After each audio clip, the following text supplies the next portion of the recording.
Season 5, Episode 12. Charlie Boy, Hopper, and the Kaufmann Stone fly. Let's go! As the COVID-19 pandemic swept across the world, people were forced to stay indoors and practice social distancing. For many, this meant a loss of connection and community. But for the fly fishing/tying enthusiasts of the world, it was a chance to come together in a new and meaningful way. TNL was a fly tying show that had gained a dedicated following over the years. Every Thursday night, people from all over the world would tune in to watch the hosts, Tim and Dana, as they shared tips, techniques, and stories about their love of fly fishing and fly tying. As the pandemic hit, Tim and Dana knew that their show could be a source of comfort and connection for their viewers. They kept doing their virtual fly tying workshops, encouraging their audience to participate and share their own experiences. And participate they did. The TNL family quickly grew, as people from all walks of life found solace in the shared passion for fly fishing. They gathered online every Thursday night, eager to learn, share, and connect with others who understood the joy and peace that fly fishing brings. Through TNL, the fly fishing community was able to find a sense of belonging and purpose during a difficult and uncertain time. And as the pandemic waned and life slowly returned to normal, the TNL fam remained a close-knit and supportive group, bonded together by their love of fly fishing and the outdoors. Join Tim and Dana as they embark on their 5th season of TNL Fly Tying.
My view would be that we offer people a chance to get away from the hustle and bustle of city life.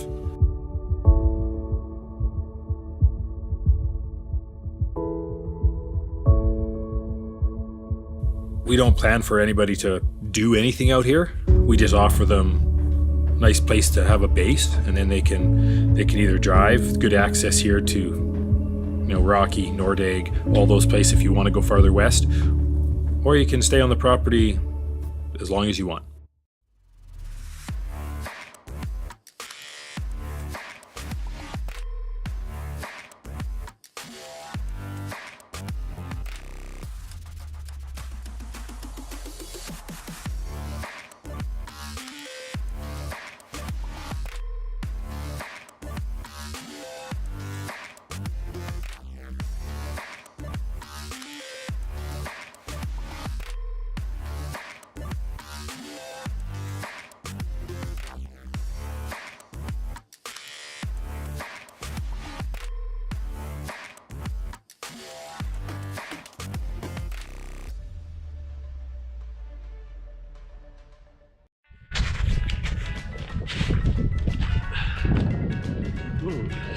Snack time. Look at our snack time.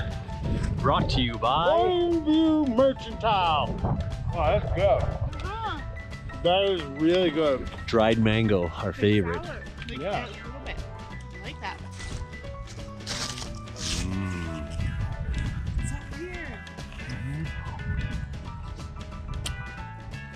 That's amazing.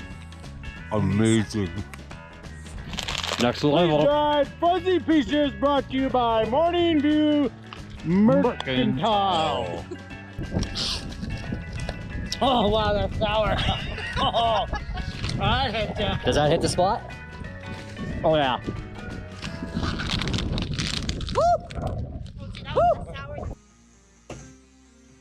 What's happening, good people? For those of you that stuck with us, that didn't cop out already. Awesome. So Yes. that's what we do sometimes. It's a Sometimes. little bit of a testicle. A test. Just a test. Just a test. You Why gotta did know. I add a nickel on there? I don't know. You just sometimes it's just the way things flow. I'm just nuts tonight. Oh, the dad jokes never Oh, end. that's a good point. Yeah, let us know what's up. We just saw it tonight. We get you guys in the party mood because we all know what's happening. What's happening on Saturday? Oh man, the long-awaited day has come. The much anticipated, long-awaited day of IF4 Film Festival. Okay, it's not just an evening to go watch a couple films and take off. It's an entire day to hang out and get to know the good people, the good fam, the TNL fam, the everyone else fam, introduce new people to the TNL fam, and that starts at what time in the morning?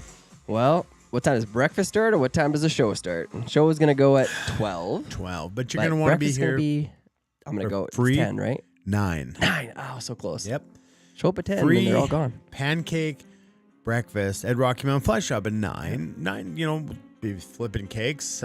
Struthers and Brandon will be down there flipping cakes. And I always love when we get an angry face emoji. We got an angry face emoji. Where? Yeah. What's over here on my controls? Oh, I I can see. see. Up there, So yeah. there's one. right there. Well, what 2 are of we- them. what are we angry I'm on. about? Maybe we need 3 or 4. Give us an angry face emoji. I don't know why we're bad. Let's have a competition here. We got 1 laughy face, 1 Oh, there they are. oh face, 2 people are crying, 4 people are in love, 4 angries, and 10 thumbs up. Let's see if we can get that up to 96 people watching. So Everybody let's do it. see if we can get that hearts up and change that frown and turn it upside down. Yes. All right. Almost worth the ride. Oh, man. Yeah. Well, guys, we want to know where Sammy, you're at. Where Sammy you coming Superstar. from. Oh, he went nowhere. I was Sam wearing. Stup- I was wearing my superstar shirt. You're just the so other day. cool. Only when I wear that shirt, though. Well, that's what it says. I know. And that's Sammy. What's up, Welcome Sammy? to the live stream, Sammy. Good to see you, buddy. And Jeff's in from Mount Vernon. No, he saw it in I-4 in Mount Vernon. Mount Vernon. Last week. Rocky Mountain Fly Shop has their tongue out. So the reactions are Eli goes hand pink waving. Face blue smiling. Face blue smiling. I don't Maybe know. hand orange covering eyes. Oh, I Yeah, guess that's an those are eggplant. emojis that the app doesn't recognize. Oh, that could be. That could be. So they're not. And well, Trevor threw out an egg plant. All aboard. I think that's the biggest smiley face there is. I was just watching Down Periscope today. You ever seen that movie? Is it a joke movie? Like Kind of, yeah. like But it's the Frasier guy. But anyways, he got unfortunately inebriated one night, and guys tattooed on his appendage, "All aboard." So I just made me think of that when I saw it. You think?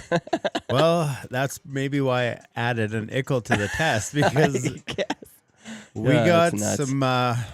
Well, speaking of sausage, we've got bacon also going to be cooked up with those pancakes.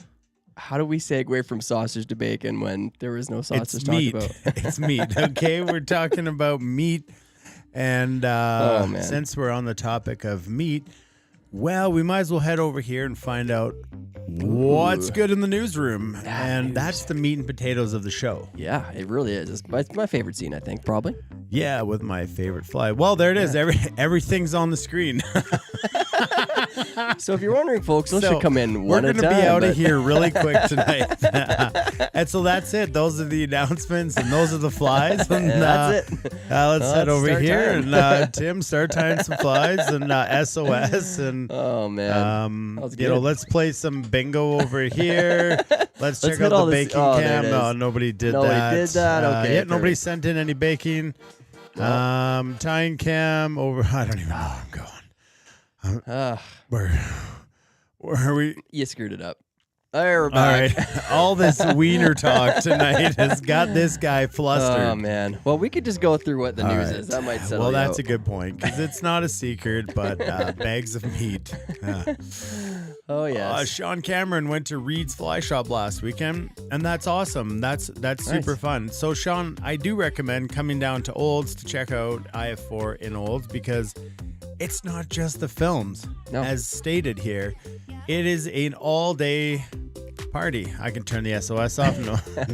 Everybody's wondering Jim what's Crawford's got his thread and his bobbin by now. Speaking of thread, Tim, what flies are we tying and what thread do we need? Yeah, so we got a couple good ones on the dock Since today. we're on hyperlapse tonight. So I'm going to see how many weeks in a row I can go with tying on UTC 140 in this nice brownie bronze color. That's 'Cause a this good is challenge. Week 2, and both flies it works for. So I'm using UTC 140 in brown. It accents both flies nicely. We're going to be tying up Kaufmann Stone. So if you've never tried that one before, really cool stonefly pattern. Yeah. It's definitely a little bit of work, but we'll get you through it. We're going to tie it really traditional tonight using actual turkey flats as the casing. So it's kind of cool. And then we got Charlie Boy Hopper. Now this is a revisit fly. We've done it once before in TNL. I can't remember what season it is now, but a little while ago. It's a good one. It's a we're kind of been on this foam theme the last few weeks of trying different styles of foam, how we build bullet heads, and this one is different yet, so it's a good one to revisit. So those will be the flies we'll take you through. So a couple things that we need to talk about here is something at the top of this page that was supposed to come out A little slower than normal, then it just popped out of there. Popped right out of there. But when we're on the topic of free, might as well throw it all out there for thee to take in and partake. For free? Freaking free! It's free. It's a free fly fishing lesson day. Free, totally free. And so, what does that mean? You gotta tell your friends about it, and you gotta say, OMG. OMG. My friends up north in the Olds area are having a free fly fishing day. Does that mean it's any different than the paid fly fishing days down in Calgary? Absolutely not. It really isn't, no. It's the same thing, probably better, and it's free. It's free. Because That's why it's better, too. we thought, hey, you guys have been awesome for us, and we just want to give back to the community. Absolutely. So here we let's help it are, out. Rocky Mountain Fly Shop, Fly Fishing Boulder Outfitters, and Real Kids Adventures are going to have a full day of lessons for free. For free? What else is free on here, Tim? Well, we're tying flies for free-ish. Yeah, it's the show's for free. Shows for free. You're talking about announcements. There's some paid stuff. I know, at the very bottom there, there's free stuff. Look at that. Get your Flamingo cards, Tim. Flamingo cards. Free. Yeah, you better do that. Yeah, they're right there. And so we got 1 week left of the old Flamingo cards. So, so last week's cards still work. Yeah, it's a good thing. And we got more stuff for you guys to add into the giveaways. Yes, because nobody won. The wizard. The wizard's back What are you from talking Mexico. about? Nobody with won. A burnt hole. The wizard won. The burnt hole. Remember? He was suntanning his genitals. I don't... Let's get off the sausage topic. Let's get back to all the other good things we can do tonight. All right. Well, that's the free voice. That never gets old. Yeah, so a lot of things going on tonight in this world, in the local world. Calgary Flames have a big hockey game. Yes, they do. F3T is down in Calgary, raising money for Fish Creek. Friends of Fish Creek, Fishtails Fly Shop's putting that on. So if you're in the F3T and you're watching this on the side, we say what's up. And that's going to a good cause. So great job down there, Fishtails and crew. And the other thing that's going on is some NCAA basketball games. Yes. So I know good friend Scooter Tabor. He's here doing basically double fisting his two favorite things. Us and basketball. I thought we were gonna bring it back to the meat. Oh no, I was trying desperately hard to stay. But away from anyways, us and basketballs. Yes. There it is. It does what we Anyway. If my grandparents weren't watching, would you feel different? No. I think that's my favorite comment so far. Like, my parents haven't figured out how to comment on YouTube. And that's okay, think Mom they and Dad. have. They just are reserved. They just might not. Yep. But on the way home, what did Mom say last week? Yeah, she said, oh, well, because everyone needs to know about the pin. And one time on one of the episodes, Tim adopted me. I did. I adopted him. And so the running joke was his parents watch, and so they're my grandparents, right? Tim adopts me. I've got some new grandparents. And Grandma texted Dad and said, I love watching you and our grandson on Thursday Night Live. Yes. That's very sweet of her. So that's beautiful as well. We also got a special guest that we're going to bring in today because we got some stuff. We're working with a local super awesome couple dudes. And when they're ready, we're going to patch them in and show you what we got going on. You might also notice things on people's heads. Your head, my head, heads. What are these things? I don't know, but they're cool. That's cool. Yeah, that's cool. That's cool. That's cool. The hat's cool. That's cool. Anyways, new lids. They'll be for sale, $39.99, but you can't buy them. Why? Because they're not for sale yet. They're $29.99 at IF4 all day. Yeah. So bring some moolah. Yep. So I don't know how many percentage that is off, but there they are. That's pretty good. $29.99. $29.99. Pretty good. $10 off at 40s, 10, 20, 4, 10, 4. Still not doing the math. It's still it's a price off. Yeah, so Western Canada Fly Fishing Guide School, there's very few spots left. A couple are spoken for ish. So if they commit, she's a wrap. She's a wrap. If you would like to have some more information about guide school, we'd love to have you there or have a conversation about it. May 5th, 6th, 7th, May 12th, 13th, 14th, and it's the most fun 6 days of your life. That's not wrong. It really isn't. That's not wrong. Definitely worth That's checking about out. it. That's about it. We nailed it. That's about all we got. All Except. of the Yes. What are you eating? Oh. What are you eating under there? I don't know. What are you eating under there? Thought maybe you had something for me. What are you eating under there? I'm eating underwear. Oh, you're just... Where did the dad jokes come from this week? You've been practicing? Have you been doing a lot of self-taught dad jokes? He's got a whole list of them tagged up on the screen here. I am the list of them. Yes. All right. So because Rocky Mountain Fly Shop is so cool. Coolio. This is the NRS catalog. Yes.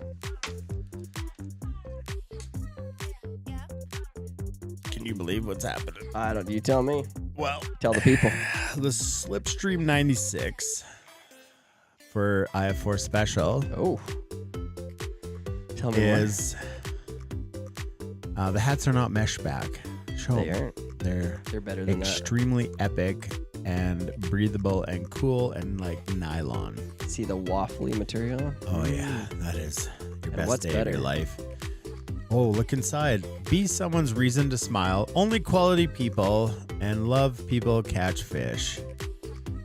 Look at Love that, people folks. catch You fish. can wear these with a smile. Buy one for your friend. Convince them to also smile. And also what you're going to see is guess, just for I4. Okay. Okay. The two-person, the Slipstream 96. I'm gonna I can't go. really say it out loud, but there's gonna be a great discount on them. Okay. Like we're talking like 5%? A little higher? Like 10? Higher than 10. That's a lot of money off. I though. can't say anything Okay. else. All right. But It's if above you, 10. But so- yeah, and it's below 20. Well, if That's a lot of you're, money because I believe they're running for $5,700, and that's the deluxe package, or $4,500 for the standard package, and that is the two-person Slipstream 96, Rocky Mountain Fly Shop. You can call Colin. He said, "Hey, let the guy. We didn't want to talk about this on the air because it's borderline robbery." And I think because Tamio here, Yeah, that's she's the probably biggest one- yeah, kicker. we just can't say it too loud. So, anyways, I know she went to do something. She didn't hear us. But make sure you check it out on Saturday if you're interested. It's free shipping. Remember that, over $99. Talk to Colin. Or maybe free pickup. Talk to Colin. If you're already there. Free pickup, free bring it home, free. Oh my goodness. Oh man. And it's free. Free shipping, Free free pickup. It's just free. All right. Anytime we say free, we jump into that. Can we agree on what we think those voices are? Are we in the chipmunk era? No, there are our things we're gonna release. Oh, those. That's their voice. That's their voice. Okay, that works too. Actually, Do you agree? I agree. I've tried to animate them all week. Okay. All right. I need a new mesh back with a hockey curve brim. No, Well, that's so out, Cam. Cam, you got to try one of these. Yeah. Your little bean will be happy and free. Oh no. Oh no. Free. Free. Oh no. Oh goodness gracious. We're gonna tie the Kaufmann Stone first because it's a Yeah. little finicky, and let's get our work done because the hopper is the foam and that's the fun. We're gonna play Foam is Fly and fun. Go. Nobody sent in anything for the baking cam. Tim, can you believe that? It's been a while since we ate something on the bacon cam too. I understand. Yeah. And I was gonna put pancakes to resemble the free pancake breakfast on Saturday. And some sausages. Tim, this Meat. is a PG show. Oh, you no, and your potty no. mouth. Grandma, Grandma. give Tim a talking to after this. Oh, I'll hear from Dad tomorrow, so it's fine. I will rinse his mouth out with soap if that's what I need to do. Is that is the question? Would that be the first time?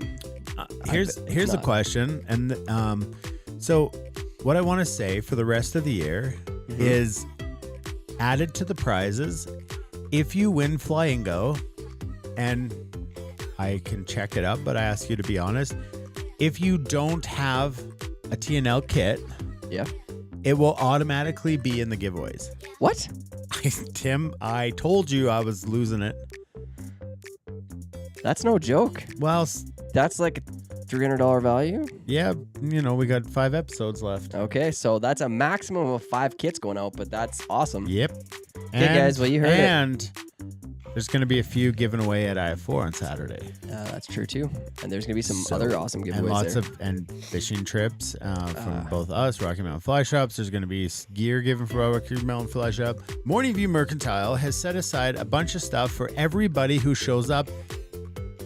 You don't even have to win it. It's literally For free? For free. Who doesn't so love free anyways, I stuff? don't know. We should tie some flies because it is a fly fishing show.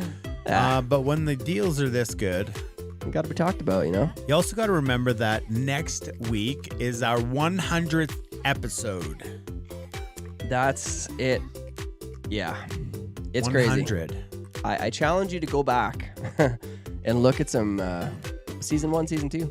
See where it started. Okay. It's pretty awesome. We have nothing on the bacon cam, so I can't go there. Tying cam. Let's tie some flies. Okay. All right, guys. Well, if you are tying out of your season 5 kit, I'm going to switch mics over here. So we got our season 5 kit here. That's what I'm tying out of. Episode 12, believe it or not. We're just talking about this today. Start doing some math. 17 episodes. After we do the 100th episode next week, there's only 4 left, which just seems insane. But that is what is happening. Let's go ahead and open our kit. Kaufmann Stone. Okay, now you're probably going to look at this once you start actually looking at it. You're going to think, man, this is really complicated. Black shirt. Oh, yeah. 1 second. Why don't we go back to a cam that's not going to show my nipples when I take this off? All right, let me do this. All right, guys, my name's Dana, and I work here at Thursday Night Work. Work? That would imply things. I hang out here at Thursday Night Live Fly Time, and I want to talk to you guys tonight, if time permits, about mono versus floral. What is the difference? Why should you use what, where, why, when, how? And does it really matter? So if that entertains you at all, like Tim taking off his shirt, I would highly suggest you stick around and find out. Stick around. Almost there, guys. All right, so Kaufmann Stone. This is honestly, it is a lot of work for a stonefly, especially when we're talking about this. You got Jimmy legs, you got other ones that are fairly simple ties, but this one does have a very realistic appearance that is hard to beat. So some guys have kind of spruced it up, taken some of the more traditional materials out of it, and made it maybe a little bit easier to do. But we're sticking with the good old hard way of doing it tonight. So we are going to tie the traditional style using turkey flats for the thorax and all that good stuff. So go ahead, open up your kit. We're going to grab our hooks first and get it fixed in the vise. So we are going to be tying on a Mustad 9762 in a size 8. So this hook is a curved hook.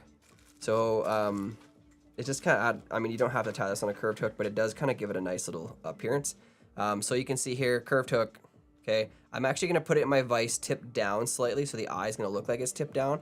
But that's just so I have good access to the back of the fly for starting out what I'm going to be tying on first.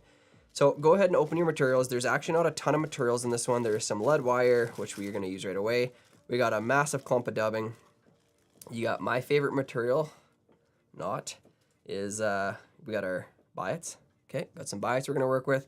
We have some flex floss stretch here we're going to be putting on.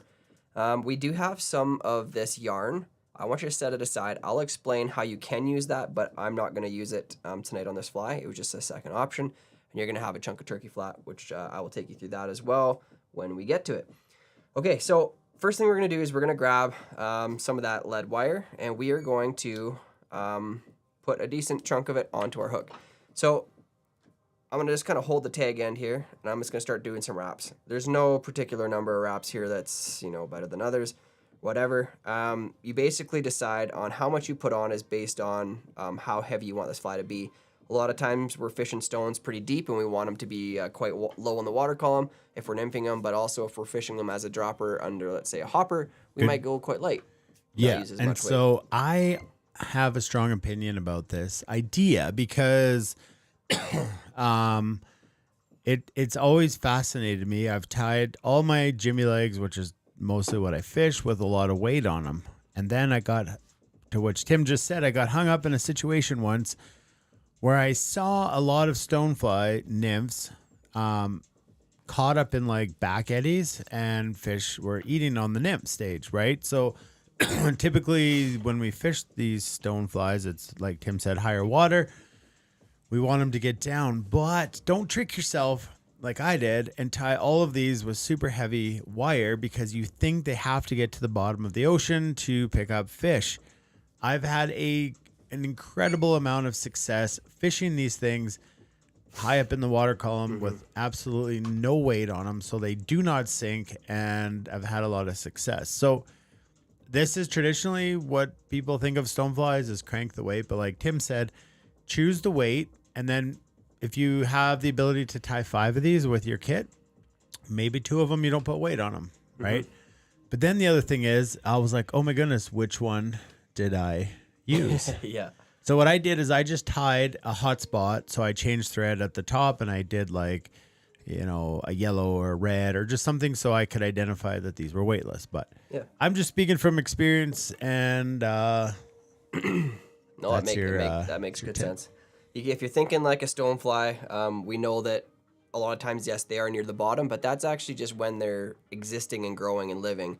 When they're moving towards the edges of the river, like Dana said, they are actually moving to shallower water, and that's when they're going to get blown off a rock and they're going to get caught up in different depths of current. So always good to have a few different.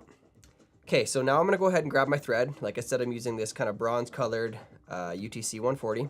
Black is fine too. I just like the little bit of contrast here. I'm going to take a few thread wraps. I want to leave a bit of a space behind the eye, and I want a bit of space at the back. This is where we're going to build the bulk of our thorax. Is kind of going to be basically right there. So I'm going to leave a couple eye lengths worth of space behind, but I'm going to make a little dam just behind that, and then I'm going to do some nice open wraps across the lead, make some more, make another thread dam at the back of it so it can't go anywhere, and then I'm just going to cover up that lead with a bunch of wraps. So if you got an ore vise or something, or a rotary vise, it's easy to kind of just dump some thread on it. Otherwise, just take a second, get some thread on it. Not too worried necessarily about covering it all up. More just want to make sure it's not going to move anywhere. We're going to be covering it up with different materials. Okay, so the first thing we're going to do is we're actually going to come down here pretty deep. I'm actually going to tilt this a little more forward. If I'm here, I want to be fairly deep in the curve of the hook here. And I'm going to grab a little bit of our dubbing to start with. We're going to do quite a bit with this dubbing. But I'm going to make first a little dubbing noodle. So we know that the little noodle just means I'm going to be twisting this on the thread. So I'm going to come in here like this. I actually like to moisten my fingers a little bit with this specific dubbing. And then I'm going to turn my fingers in the same direction together. And that's going to build up a little bit of, just a little bit. This is probably even too much. But what I'm trying to do with this little bit of dubbing is I'm going to make a little ball at the very back of this fly that I'm going to splay my biots around. So I'm coming in like this, just doing wraps in and around. I got just a little bit too much. I'm going to pull just a little off. There we go. I just want a small little ball like that. And now when I place my biots against it, they're going to splay they should splay quite naturally out around it. And I'm only going to put on one biot at a time, which is a little bit nicer than how we have tied them in the past, where we try to stick two on at a time. So you see there's a natural curve, against my right hand a little easier, see a natural curve to a biot. Okay, so what we want to do is we want this the curve to go away from the body, so the tail is going out and around. Now when I want to measure a tail, I'm going to have it just under half of the actual hook length out the back of the fly. So it's just a bit of a rough judgment on the length. But once I get it kind of pushed in there, I'm going to take a thread wrap, take a second one, third one, tighten it a bit. And then I'm going to run some thread wraps right up against that ball of dubbing. And now if you look at it from this angle, you can see how it's splayed out. It basically pushed up against that, and then it forces it to kind of go out at a bit of an angle. So that's good there. So I'm going to trim out that stem of this one. I'll flip it up to the other side. Going to do the exact same thing on this side, so I'm going to grab another biot. And not all biots are made equal. So like you can see actually right in these ones here, some of them look like they have little tears in them. It just depends on, this comes off the front of the feather, like the front of a wing feather. So you want to make sure that when you grab a biot, it's a good, fully intact, no defects in it. Because then when you tie it in, if there's a slight defect in it, it'll actually twist or turn it kind of in a way you don't want to. This one looks okay. So I'm going to measure this so it's the same length as the other one. I'm going to put a little bit of pressure on it there. A couple thread wraps. Just let the weight of the bobbin kind of hang. And then I'm going to try to make sure that this one splays out as well. I'm just going to pop that to the other side. Perfect. That one looks like it's going to cooperate. As soon as you start putting pressure wraps on top of these, you're going to very clearly see where they're going to go. And if you do it just right, it should splay for you. So you can see here, pop this out just so you can see it. When that pops out like that, you can see the two biots splayed around the hook off that dubbing. So I'm still going to leave this tipped a little bit down. Not a ton. The biots aren't going to look really great right now because they're kind of forced around the jaws of my vise. But that's okay.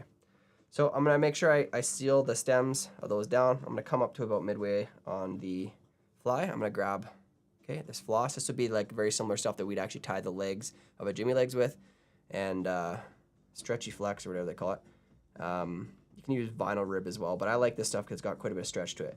So I'm just going to pull it. As I'm tying it in, I'm pulling on it so it thins it out, bringing it all the way back to the back here. I'm going to grab just a hair clip just to clip it on there, hold it out of the way. And now the next thing we're going to do is we're going to make a dubbing noodle. So we did a dubbing, holy man, I'm blanking right now. Help me out. Dubbing loop, not a noodle. So place 2 fingers on your thread, fold your bobbin back over so I've made a loop, okay? I'm going to put that on the hook shank, just anywhere close. Then I'm going to toss my bobbin over my fingers once, twice. Now that's wrapped around that loop, you can see, and I can control where I want to place it. So take a few thread wraps right there to make sure that's where it's going to stay. Then I'm going to bring my thread up to about where I think that thorax is going to be.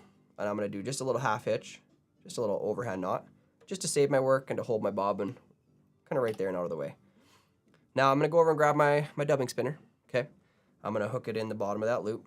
And I always just keep a finger in the loop because it makes it easy to pull it open and to place more dubbing in. If I let my finger out and it closes, now you can see that loop is pinched closed and I am not able to get any dubbing in there. So I'm going to open it back up.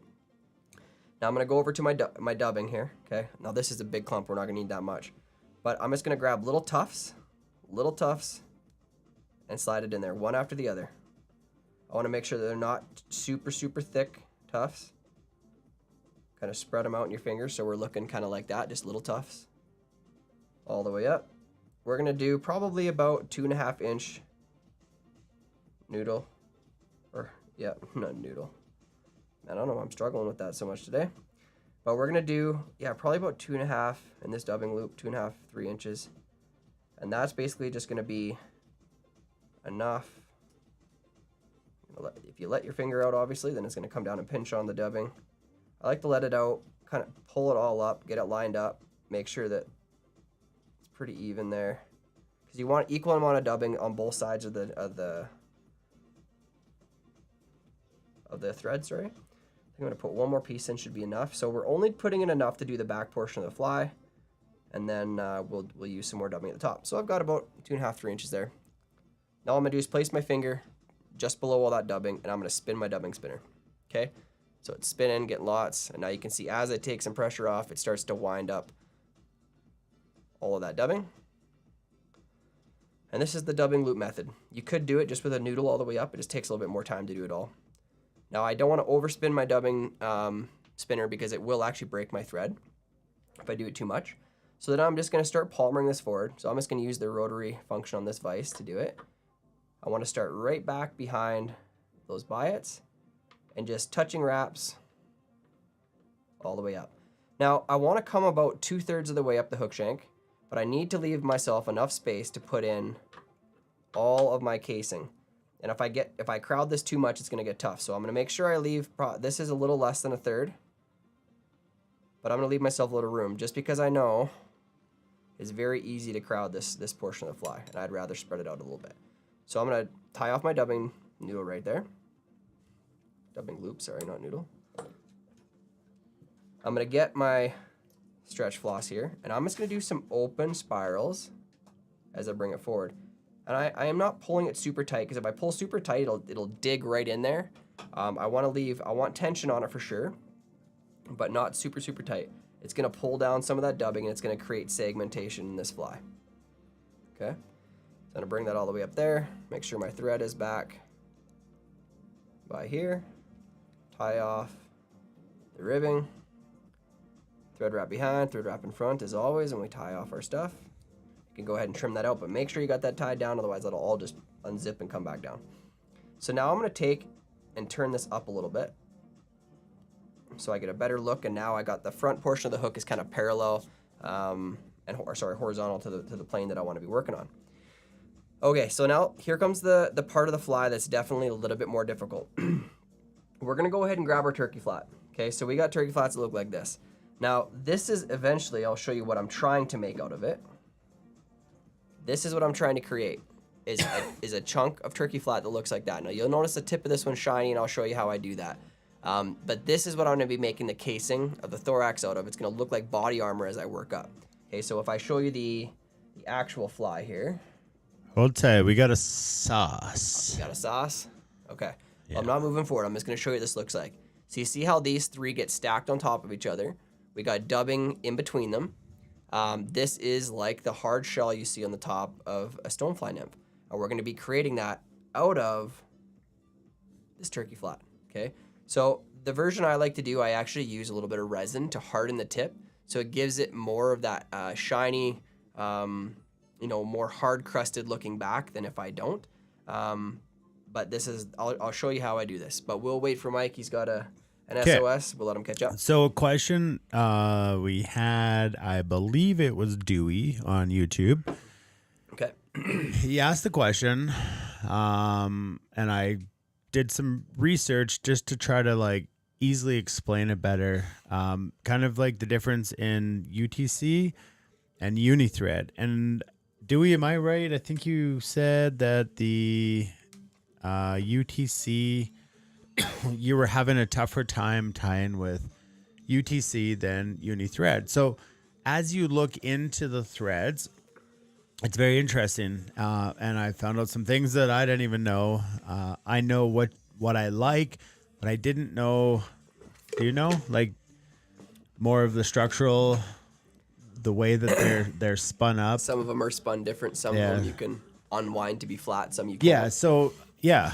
And I knew that. I just didn't understand. Like some they're talking in here are bad for left-handed tires because when you spin it, it actually unwinds the corded thread. Interesting. So there's, you can go geek out here, but to add to things that I believe from experience is in the UTC is more of the flatter thread, and you can kind of wind it. It's better for flies that need a thread body because you can kind of cover more area on there. It's a smoother, it's shinier. Your colors are more vibrant. What else? Nylon. It's made of nylon. Mm-hmm. All right. So there's character traits of nylon, just like the hats, that are different. And the Unithread is more of the rope-like. It is polyester, and it's rougher and it's textured. So why would that matter? Well, when you're tying in like deer hair, you know how sometimes it can slip out. So a UTC could be slipperier. Wow. More slippery than a textured Unithread. So in the Unithread is being polyester. It has more or less of a vibrant color, muted threads. And that's kind of my Cole's notes. Yeah. Sizing between the two is often, not often, it is different. Like we'll say 140, whereas like in Unithread, you're going to hear 3/0, 6/0, 8/0. So, and those aught sizes are mimicked in other brands too, like Semperfly. There's a lot of those brands that use that same sizing. My preference is UTC, and my reason being is I do like the fact that if I spin it, I can cord it really fast. You can get it back make to it that, super ropey and thin, or I can flatten it out. I really like that. Cover body. Cover body. More space, yeah. And I just am used to the strength of it. Well, and like we talk about, which maybe we'll talk about in the mono and the floral, is to know, your strength, how it can break. Yeah. What does 6 pound test mean? Who knows? Honestly, who knows? But because of experience, and when you tie lots of flies, you know how much you can pull on that thread. So when you get used to something, you kind of go with it. So I believe it was Dewey. If it wasn't you, if it was someone else, I apologize. And hopefully that kind of answers the question. And maybe it strikes some curiosity with some more people to dig deeper into the thread game. Yeah. And Mike looks like he's ready to go. So I'm out. All right. Sounds good. Ooh, Mr. Spencer's in the house. What's up, Dave? Jillian's off to bed. She has a AOG helicopter I have to rescue tomorrow. Ah, nice. Well, choices, Jillian. Get your beauty rest. Okay, so we got turkey flat. How do I make those things I just showed you?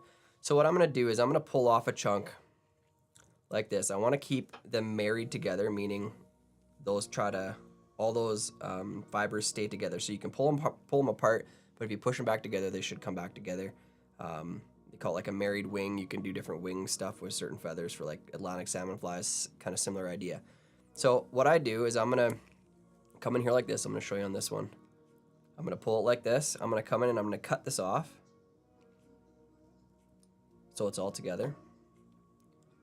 Okay, I'm going to pull that off like that. So now I've got this little chunk. Okay, now what I do with this is I'm going to come in here, I'm going to cut it off flat. Okay, like so. And now I want to cut a little tip into it. So I'm going to come in here, try to do this. So the fly looks purple based on the white balance of the camera and the light that's shining upon it. Pretty black. It's a little bit of a bluer tinge to the light, so that's why it might show up as blue-purple on your end, but it's black. So I'm left with this. Okay, so I got that little tip cut into it. Then what I like to do is I like to come over here to my, as you guys know, I love my bone dry solar res UV. I'm gonna come in here like this, and I'm just gonna take just a little light coating of it, and I'm gonna coat just the very tip. And what this does for one is it holds all those tips together. So once you tie it in, those might want to separate on you. But if I do this, it not only gives it this kind of nice hard crust appearance on the top, like a shell, but it also holds that together so it's not going to go anywhere. So when I go to tie this in, I have a little bit more luck with that. Okay, so I'm going to use that as my first one. So let's go ahead and we'll tie in our first piece here. So I'm going to come in like this. I want this to hang out just a little bit over into that dubbing we've already tied in. Like so. Take a thread wrap up and over it. Try to make sure it stays pretty much perfectly aligned up on top of the hook shank. Then I'm going to take some thread wraps back towards it. So I'm going to be left with this. So you can see how I got that first bit of casing. Okay. And now the spacing that you do on these, you could crowd the head more and stack them right on top of each other. I'm gonna make these ones a little bit more spaced out. I kind of like the way that it looks a little better. But I'm gonna come in here. Now I'm gonna take my thread right back up against there. I flip it upside down. You can see that I took thread wraps right up into the edge of that dubbing. Now I'm gonna go in here and I'm gonna grab some more of that black dubbing, and I'm gonna start building up an even bulkier thorax right underneath these casings we're gonna put on. So I'm just gonna make a little dubbing noodle. This one's gonna be a few inches long. Pretty tight, but not trying to keep the dubbing super tight. And then I'm just going to start taking thread wraps, building up on top first. Okay, so I put some thread wraps up on top of it, and then I'm going to advance it forward to where I'm going to tie in my next one. Right about there. So let's repeat that process. Let's go to our turkey flat. Let's get ourselves another piece off that looks similar in size, because we do want them to be fairly similar in size.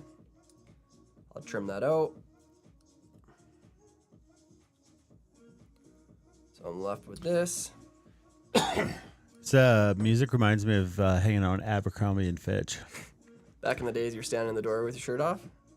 Well, yeah, when those are photos of me. Oh, you mean the ones in there are your photos of I'm you? almost there. Go for my photo shoot next week, Tim. Good for you. And then you got to dump a gallon of cologne on you. Yeah, that's okay. Smell good? Oh, it's it's beyond. It's beyond. So guys, just repeating that process, doing exactly what I did with that first one. Now you could use other glues as well. You could use like super glues or something like that. I like this just for the speed of it because I can cure it really fast. And any UV resin will work. I just like the thin stuff because I can have a little bit better control with the brush. Okay, so now I'm gonna go ahead and I'm just gonna cut that a little shorter. I'm gonna come in here and I'm gonna stick this one on top. So it's gonna extend slightly into that one, but not completely covering it. Okay. Come up here. This one's gonna probably want to move on me a bit, so I'm just gonna brace it with this hand. Come up here. And then I'm gonna take some thread wraps up against it. So you can see there's my second one. Okay, so we're just building in that shell. We've got one more to do after this. We're gonna put some more dubbing down, and they'll do it again. Question from Rick: what did you coat your turkey feathers with prior to cutting from the quill? I didn't coat them with anything prior to cutting them from the quill. Good question. I actually cut them first. I got the piece that I wanted. So like so. I'll show you one more time here. I'm gonna need one more. So I come in here. I get the size that I want. Okay. So let's say I pull it off the stem or pull it up to the stem like this. I'm gonna make sure those stay married together. Like this. Now I'm gonna come in here and I'm gonna cut that off. I'll make sure that those stay together. Once they're off the stem, they're a little easier to keep together, okay? So I'm gonna come in here, I'm gonna cut it off like so. So I cut it flat. And then once I cut my tip into it, then I'm gonna come around and I'm gonna coat one side, okay? So that's my last one. Now I'm just gonna come in here with that little bit of UV resin. Very similar to the Dave's hopper, sort of. The next one? The Charlie boy? No, like the quill in the back, and then you could coat it in lacquer too. Oh yeah. Sorry. So yeah, that's all I've done. And then I'm just gonna cure it. Hardens that shell up, like so. And yeah, this is the easiest way I found. To be honest, this isn't my material of choice. If I was to tie this, I like to use a vinyl rib. So it's kind of like, it's actually a pretty thick Yeah, like black. for the trout's pleasure. Yeah, for the trout's pleasure. Vinyl rib. My goodness, Dana. Tim. We're just going to ignore Dana, and we'll keep tying so I don't start blushing. Grandpa. Yeah, so anyways, that's how I do it. Now, what I'm going to do, I got to do one more time here. I got to bring in and make one more dubbing noodle. And once I do this, actually I'm going to make 2 in total, but this will just be the last one before I put in my last piece. But this is when we really want to start like thinking about bulk in the thorax, because this is where a stonefly starts to have quite a bit of mass. So I'm going to come back up here. Going to be wrapping up onto the edge of this guy. And then down. So we're definitely getting a little bit more bulk in there. I'm going to get a little bit more up a little higher. I'm going to work that back down. And then you can always take thread wraps up over top of your dubbing so you can create just that little bit more space, because we have one more piece to go in. So that's what I've got so far. Okay. And now I'm going to come in here with my last one, which I just made. Okay, same thing. Slightly overlapping. And they come in. Clint decided to cripple his stonefly tonight. Oh, that's an option. It's an option. Always got to fish cripples sometimes too. So Cam wonders about the fumes coming off the UV light. Well, that's it. That's the curing process. Yes, that's what it's doing when it cures. And yeah, so Cam just noticed it tonight. It's there all the time. Yep. Just sometimes you can see it a little better than other times. Okay, so that's my last piece. That's my last top of my shell. So you can see there. I mean, it looks pretty dope. You gotta admit, it looks cool. It's a lot of work, but it does look pretty cool. So before I put in a little bit more dubbing to wrap this up, I still need antenna. So as you can see how we splayed the ones in the back, we're gonna do the same thing. But instead of making a dubbing ball again, we're gonna use the eye of the hook to actually splay them. So it's kind of cool. We already have that sitting up there. So Rodrigo just asked, can you put the UV below so that it cannot be seen? I think it's I actually like it on top because it has that insect shell. Yep. Thorax and insecty. And I honestly, it's a good question, Rodrigo. If I didn't care about the shininess, because I actually like how it looks, I probably wouldn't use it at all. And I would just fold these around the edges and they would just split up a bit and it would still look okay. But I just like how that, how the appearance of that shell is created. I think it looks pretty natural. So, okay, so what we're gonna do is we're gonna now get the biots in here on the front. So we're gonna do the same thing we did before. Remember, the curve is going to come in and go out from the fly. Just because nobody's bringing it up, I think your nails look fascinatingly better. What? You've been working hard at those nails? They're actually growing. Look at this, guys. Do you even understand? A round of clicks for Tim's nails. It's a little bit of work. Make Blake Teague happy. I'm trying, guys. I'm trying. So I'm going to fix this one on this side.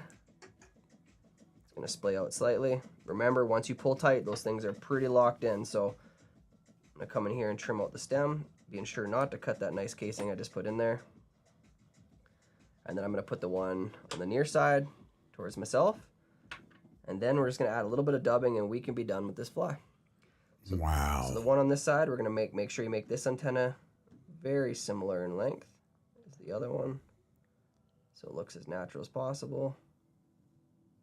Just like that. Oh man, those ones actually turned out. How about that? Catch me outside. All right. So if I show it to you there, now you can see, how they splayed out nicely right off that hook eye. And now all I'm going to do, guys, I'm going to add just a little bit of dubbing right to kind of cover up that last little bit of threads in the stems. And that's the part you could have used some of that yarn. Yeah. So the yarn, guys, that's a good point. I should have explained that. So the reason we gave you that yarn is you have the option, instead of using dubbing, once we started building the shell casings that we're doing on the back of the thorax, you could have just used the yarn to wrap up underneath. So you could just leave it tied in, and then you add a shell, wrap, add a shell, wrap, instead of keep continually adding the dubbing. I just personally like the way that the dubbing, I have the option to build up a little bit more bulk. You can also wax or no wax. I think that's preference on how you would like to dub. Also noted, with the uni thread, it's a little rougher than the UTC, and so it might tend to give a dubbing noodle a more of an ease. Yeah.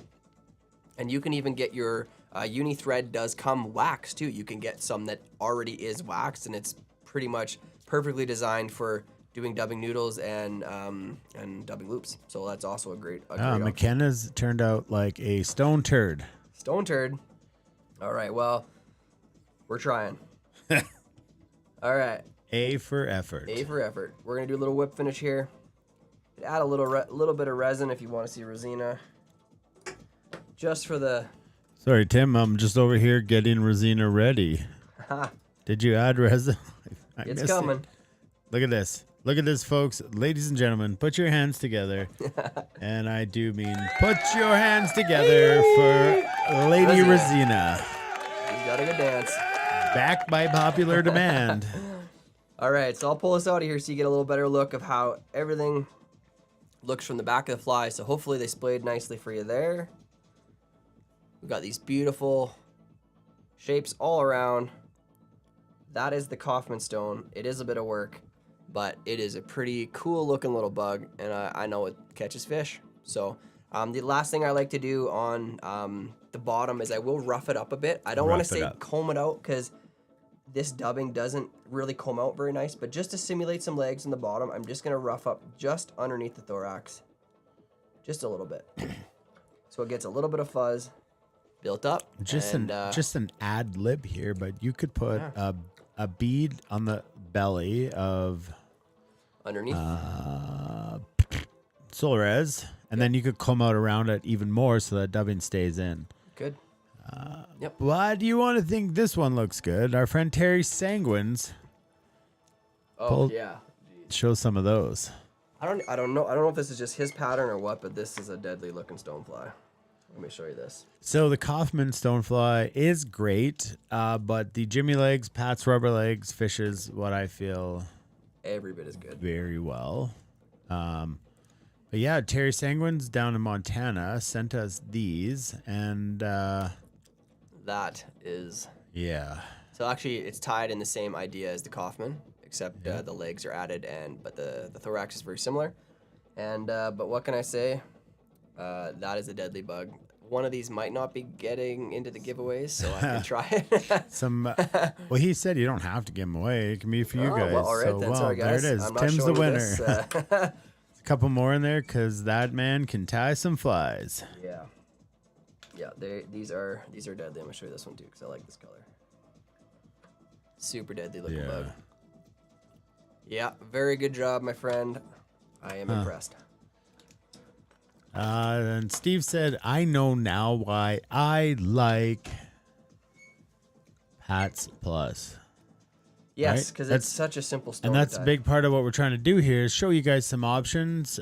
Some are for the dude walking into the fly shop, and some are for the fish who are going to eat them. Yep. That's a very good point. There's so many bugs that we go...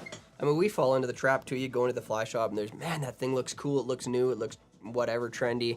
All I can say is you can have a fly box full of flies that you never fish. Yeah. Because you're always going to go back to what works.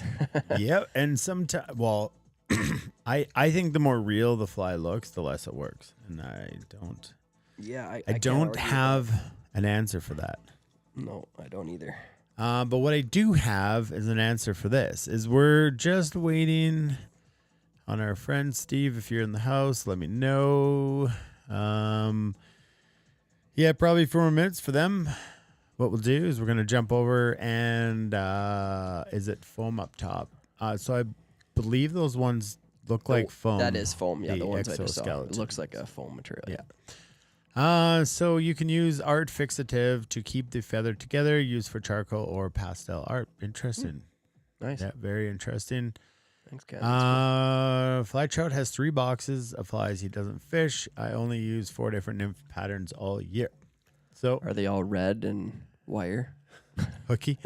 Red hookies. Like Hooky rouge. Red hooky rouge. Also remember, as you get to fish more, you'll find that variations matter. Sometimes that can be the difference between 8 fish and 18 fish, and sometimes nothing matters. Okay. Sometimes it doesn't. Let's say thanks to our sponsors again, and then we're gonna come back and we're gonna get the bingo game rocking and rolling for you guys, and we'll check in with our friends who are gonna come on the stream. Maybe they'll come on before bingo, maybe they'll come on after bingo. We don't know, but yeah.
My view would be that we offer people a chance to get away from the hustle and bustle of city life.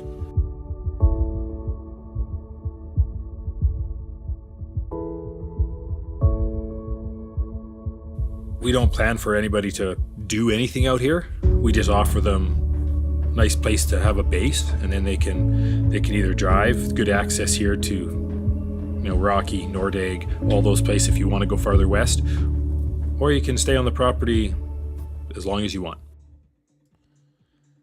All right. Yeah, so that's how that goes. And then we're going to check in here. Do we got a response? Let me see what Not a response yet. And Terry says, some of us have 4 boxes of flies that don't catch fish, which is, that's true too. Sometimes you have a lot of flies that don't seem to do anything for you. But I like what Dominic says. He says, in my honest opinion, simple caddis patterns make for the best searching flies. There are some very simple caddis patterns that can cross over into a lot of different bugs. So I agree. I think that's not a bad option. It's interesting because when you realize most of the times you just go back to your copper johns, your prince nymphs, your hare's ear, your pheasant tail, and it's like, why did I go different and weird? And that goes back to the people that are trying to invent a fly by adding something on, and I feel it's there. But you know what? If it works, you have confidence, and it builds up your mojo, and so you fish the flies that you think works because you fish them better. Mm-hmm. That's why it's great. Very good point. Oh, it's that time. My G. It is time for Flyingo. So if you know what that means, it is time to break out your bingo cards. If you don't already have one, you should head on over to our website and grab one. They're free. Just drop your email in there and you can grab one today. And it looks like we're doing 4 corners to win. So that's exactly what we're doing, Tim. That doesn't mean a line of any kind. No, it just means 4 corners. 4 corners. If your box is a box, it's self-explanatory. And if it's not a box, you have the wrong card. It's definitely just a square. So we'll do some calls. I'm still good for more. We'll do a whole bunch of calls out, and as soon as you get bingo, you got to let us know a couple things you need to do. You need to do which call you got it on, so you're going to see as we come up, there will be call numbers, 1, 2, 3, 4, 5, 6, whatever. You need a call number. We also need to know what your ID is on your card. So there you got your first 4. There will be an ID number in the top of your card. We need to know that as well. And often there are ties, but that's okay because we have an auto generator that just picks a winner out of the ties, whether it's 2 people or 10. And you get the opportunity to have an opportunity to feel a little more successful. Yeah. Then that's good for you. So, all right. Yes. All right. Okay, so we got the Michigan Dry Skunk. We got Mayor Dickow. If you don't know who Mayor Dickow is, well, he's the mayor. He's been here since the very first episode. And that guy doesn't miss an episode. He hasn't. And he might not get to stay for all of it, but he gets to every episode. And next week will be our 100th episode. It's honestly hard to believe. Me, you. I was going to say you, but you missed a couple last week. Me, the mayor. Have I missed any? I don't think I missed any. No, I don't think you missed any. Me and the mayor and Tim. Day one. All right, so that's the 4 calls that we got right now. Looking like the Hair Stonefly, Evil Weevil, Mayor Dickow, Michigan Dry Skunk. And so it's 4 corners. You just got to get all 4 corners. And like Tim said, say bingo. Say what the call number. See call 5. Say call 5. And then enter your bingo ID. It's just that simple. Just that simple. Yep. And Mr. Cam was there right near the beginning as well. He used to come help us set up the brewery. If you don't know what we're talking about, stick around for next week because we're going to show a lot of clips. A little bit of recaps from the old days. We got the Purple Haze and the Evil Weevil. Oh, good flies next week too. We'll crush those and we'll have a lot of fun. If you're in the area, come down to Rocky Mountain Fly Shop for the 100th episode. See, Hillbilly is here also. Call 5 Chaz. No way Chaz gets it on call 5. He's probably got a clutch too, doesn't he? Him and Nolan have a clutch. Oh, that's clutch. We should talk about we're gonna win. Oh man. Yeah, so Cam used to come down to the brewery with us, and we would spend 3 to 4 hours before the show getting all of the cords taped out of the floor. Yeah, it's a no-bait trip. Okay, so we got a whole bunch in here, guys. We've got some Maui Jim sunglasses. Awesome. Joel Satherwood, also, him and Alicia at the brewery. Oh, that's right. Yeah, You guys were OGs. We've got some OGs here, folks. This is pretty special. We got some awesome fly boxes tied up from some good friends of the show. We got Morning View Mercantile. Mr. Troy Tracy. Got a sun shirt from Alberta Fly Girl. Yeah, there's a ton of stuff and lots of... What else did we add? Oh, and View. we got some more Morning View Mercantile, dropped off some more giveaways for this week. And down there, we have some new items, Tim. I know, I'm jealous. I am going to show you because... We might not give it to Chaz. I know, Chaz, or maybe he can share, but... Yeah, he probably will. There are some beauties in here. A couple of my favorite things, actually. So, freeze-dried pulled pork. Are you kidding me? Pulled pork is like one of my favorite things in the world. Are we going to have a Southern barbecue night? I think, yes, please. Redneck. Oh, it's due. Yes. It's on. Okay. Yeah, that's coming. And maybe we'll have some freeze-dried apples on that episode, too. Dessert. Like, we'll have apple pie. Oh, man. Warm. I'll be able to warm the apple pie. Oh, man. I got the attachment for my stove, so... The hover method no longer matters. The hover...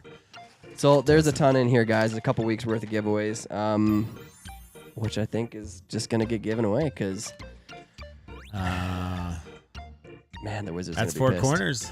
Charlie Boy Hopper. Chaz did it. Crazy. Chaz did it. Wow. And he did it on the next fly. Crazy Chaz. Wow. You know what, Tim? You know what I want to do? What? Hey, what? I would like to also give away a season 5 kit. Yes. But you know how we're going to give it away? How are we going to do that? Chaz is going to pick someone. All right. I like that. Chaz, if you could pick somebody in the group who doesn't have a TNL season 5 kit, and you're going to give it to them, and I'm going to wrap it up and I'm going to ship it to him. Yeah, that's awesome. Yep. So I don't know how Chaz will know they do or don't have one, but he can throw out a few names and kind of see how it goes from there. Bingo. That's awesome. Bingo. Couldn't happen. A better person to give back. Yep. And I know that's what Chaz would want to do is give back. So yeah, maybe we need a fly tying cameo. Yeah. Yeah. So anyways, there's some people throwing out. If you have one, say I have one. If you don't have one, say I don't have one. And we're just trying to patch in with the boys down at the... Ooh, those boys.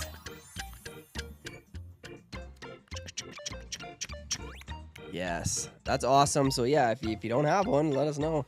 And for those of you who don't know who the wizard is, you'll have to wait till next week because he's not going to show up tonight. For one reason. When it's... The wizard's going to show up on Saturday? He might. But for this reason, he's not showing up tonight. If you want to know what a Captain Clutch sticker is, it's pretty simple. You spend $50 on this sticker, comes off our website. If you're holding one of these, and we know everyone who has one, you don't have to go to the Doors of Doom, where you most likely would have lost your prizes. But because Chaz had one. Yep, Chaz had a Captain Clutch sticker, which means he has immunity from losing bingo. Yes. So yeah, Chaz, that's kind of the way it is. And so as people are commenting, just say I don't have one or I have one, and that can let Chaz know kind of who he should help pick out here. We can give him some time. But in the meantime, we're gonna head over and check out our special guest of the day. All right, let's do it.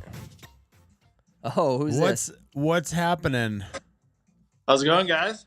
Good. How are you doing? Why don't you introduce yourself? Actually, I would like to tell a story about Steve. I just introduced you. Okay, so hope it's a good one. Yeah, it is. Mr. Brown's social class back in 1996. Yeah, we're dating ourselves. Well, we were 3 years old. I was. You were born. Hey, I've been a while. I was alive for a while. Dad, you weren't born, but you were born after me. So back in the day, Steve was in high school in Olds, and I moved to the town of Olds to play hockey. And my first day at school, the new school, you were in Mr. Brown's class, and you were one of the first person to kind of reach out to me and say, hey, man, if you need anything, you and Aaron, Akira, so it's pretty cool that we go back to the very first day that I was in Olds. Go way back, yeah. It's good, man. So anyways, why don't you let us know kind of what you got going on there, what you're doing, what you do, and then maybe we can show some things that you got going on for us. Yeah, so myself and a buddy of mine, Quentin. What's up, buddy? We started a print shop just recently here in town in Olds. We do Quinn does full design, and we have embroidery services, and we do silk screen, so we can pretty much print anything anybody wants. T-shirts, hoodies, sweatpants, print embroidery, patches, leather patches. Quite a gamut of services that we can do right now. We're fully set up, so yeah, we're just getting going and kind of just starting to really take traction, and things are busy in the shop lately. And you also just kind of are growing into the back half of the shop. Correct, yeah, we're just expanding into the back shop, so it's gonna hopefully fill up quick. Yeah, so they're located in Olds, and it's Six Print and Design. Is that correct? That's what it's called? So people might have known you from previous past, and so kind of explain a little bit about that, which kind of led you into this. So Quinn and I, way back in 2016, we sat down for a beer at a local pub here in Olds at Trax Pub. We'll be there on Saturday. I pitched him in the idea to start up a t-shirt apparel brand, and Six Steak was born at that time. We kind of chased it for a few years, but then it kind of just slowly died out. We thought, you know what, let's just go full print shop and do services for other people.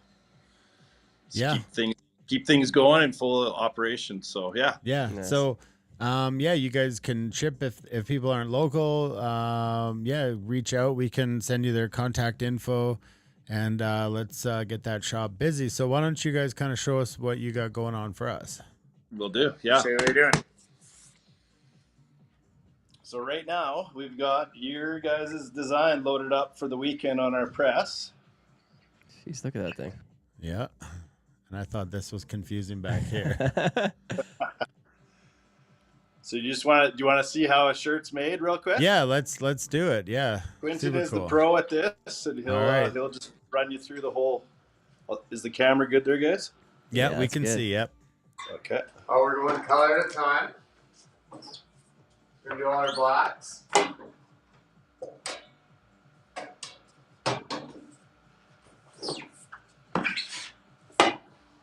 Oh, that's crazy. Wow, what could they be printing, Tim? I don't know. It says logo looks a little familiar. Catch fish. So I don't think Cam could wear this shirt. Look at that. It's a color at a time. Fish, doesn't he? Yeah, Cam doesn't catch fish. We're gonna move to our orange. Now we're going to orange. Look at this, eh? I did not realize this is how this was done. Yeah, look at that. That's so epic. Nice. Love people. Love people catch fish. That is cool. Definitely did not know that. You didn't know how that's done? I did not assume that's how that was done. No. Very analog. People assume it's not these days, but it's very analog. Yeah, it truly is. Then we're gonna flip to some gray. All right, with the last color on the gray. Finish it off. And what is the product that's on top that you're kind of squeegeeing? I guess Like you the could ink? say. Is that an ink of some kind? It's a plastic-based ink. Oh. So show me the flash there, Steve. There's a flash here in the back, if you can kind of see. That just gives it a semi-cure while we go through the rest of the colors, because you don't want to do wet on wet printing all the time. Sometimes you can't. Yeah. Kind of want to give it a cure in between passes. Huh. That is there. cool. Pull that off. There we go, There it folks. is. Love people catch fish. Love That's it. a t-shirt, boys. That looks great, guys. Super awesome. Well Yeah, love done. it. Yeah, really cool. So That yeah, and then is they'll cool. throw it through there, kind of dry it, and then I think they go one more process to kind of make sure that ink is good to go and good to be given away to people who come to IF4 on Saturday. That's awesome. Well, looks like some more cool things coming that way. Yeah, awesome. So those will probably be done sometime tomorrow or by the speed of this in 5 minutes. Boys. Yeah. Okay, guys. Well, we appreciate it. And if anybody in here is looking to get some stuff printed, they can take you through the whole setup of designing ideas, apparel, product, whatever you need. You can see in the background all their embroidery machines, their sublimation machines over there, and obviously the screen printing machine that we just witnessed. So yeah, reach out to them. What's the best way to get a hold of you? Just actually DM us on Instagram if you'd like, or reach us at our email, 6printanddesign@gmail.com. And what's your Instagram? Just same thing, 6printanddesign. 6SIXTH. We'll put it up here. I'll put it in the comments. Put it up there now. Yeah. Okay, awesome, great. Steve, Thanks, Quinn. Steve. We Thanks, Tim. appreciate it, guys. Yeah, and thanks, man. thank you. Looks Good to meet awesome. you. Great job. Take Yeah, care. awesome. Okay, Thank you. cheers, guys. Cheers. Okay, see you on Saturday. Peace. Saturday it is. All right. So Awesome. we got That a is fly cool. to tie. We do. How cool is that? That's so cool. I'm pumped. That's so cool to see that. I know Yeah. how it gets done. Didn't know that's how it was done. Yeah, so those will be ready for us on Saturday to give away to the fine folks who come to I-4. Yeah. Love people, catch fish. Love people catch fish. All right. All right. Ready to tie the Charlie Boy hopper. One more hopper. Here we go. Okay, guys, let's do it. Rodrigo asked the question, how much would the minimum order be? And I don't know if it was just because we knew them, but they said there's no minimum order. So, but you just try to make it worth their while. So, because it takes a bit to set up all those screens and whatnot. But yeah, I will put in the comments the email. And so reach out to them and discuss, have a conversation with them, support local, support the people who support us. Yeah, super cool. Super cool. Okay, guys, Charlie Boy Hopper. Let's go ahead and get our package open. This one doesn't have a ton of materials. It's kind of like the last one. It's very, what I like about the hoppers we've been doing lately is just the simplicity of them. There's really not a lot going on. I'll show you this guy here. I'll put it in the vise so you can see it. Very simple hopper, but very effective, very easily adaptable into different colors and such. But just a super great bug. The last time we tied these a couple years ago, I put a whole bunch in my box, fished them, and yeah, they were good. Float really nice, ride well. So they might take over the Donkey Kong. Well, they might, because we might not be able to get them. You got to. Got to do what you got to do. Yeah, so let's go ahead and get this hook out. This is also a size 8. So this isn't a huge hopper, but this is probably a pretty common size that we would go to. So you're going to have some foam. You're going to have some tan foam. Again, I'm using that brown thread, and the reason I am, as you can see here on the bottom, is I like how it accents it. You can see that segmentation in the body. Even if you wanted to go with a yellow or a green thread or something, it just kind of accents, it just accents that foam. So once we get our kit open here, I'm going to get everything else off the desk here. The first thing we're going to be working with is the foam. Now, the other caveat here is if you have super glue, I would like you to go ahead and grab it. Any resin will do, but for a timely fashion of drying, we are going to need some super glue for this foam, and there's just really no way around it. I tried to do it earlier, trying to try different ways with the UV resin, and it just does not work. So we're going to be using a little bit of super glue, and it's not much of it, just for one portion of the fly.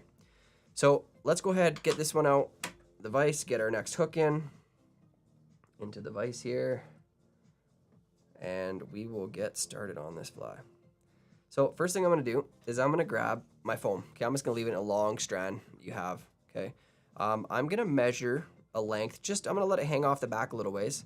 Come up. I'm going to stick my finger under the eye, so I'm kind of measuring that length there. Now what I'm going to do is I'm going to transfer this to the hook point, and I want to pop that foam right in the center with the hook.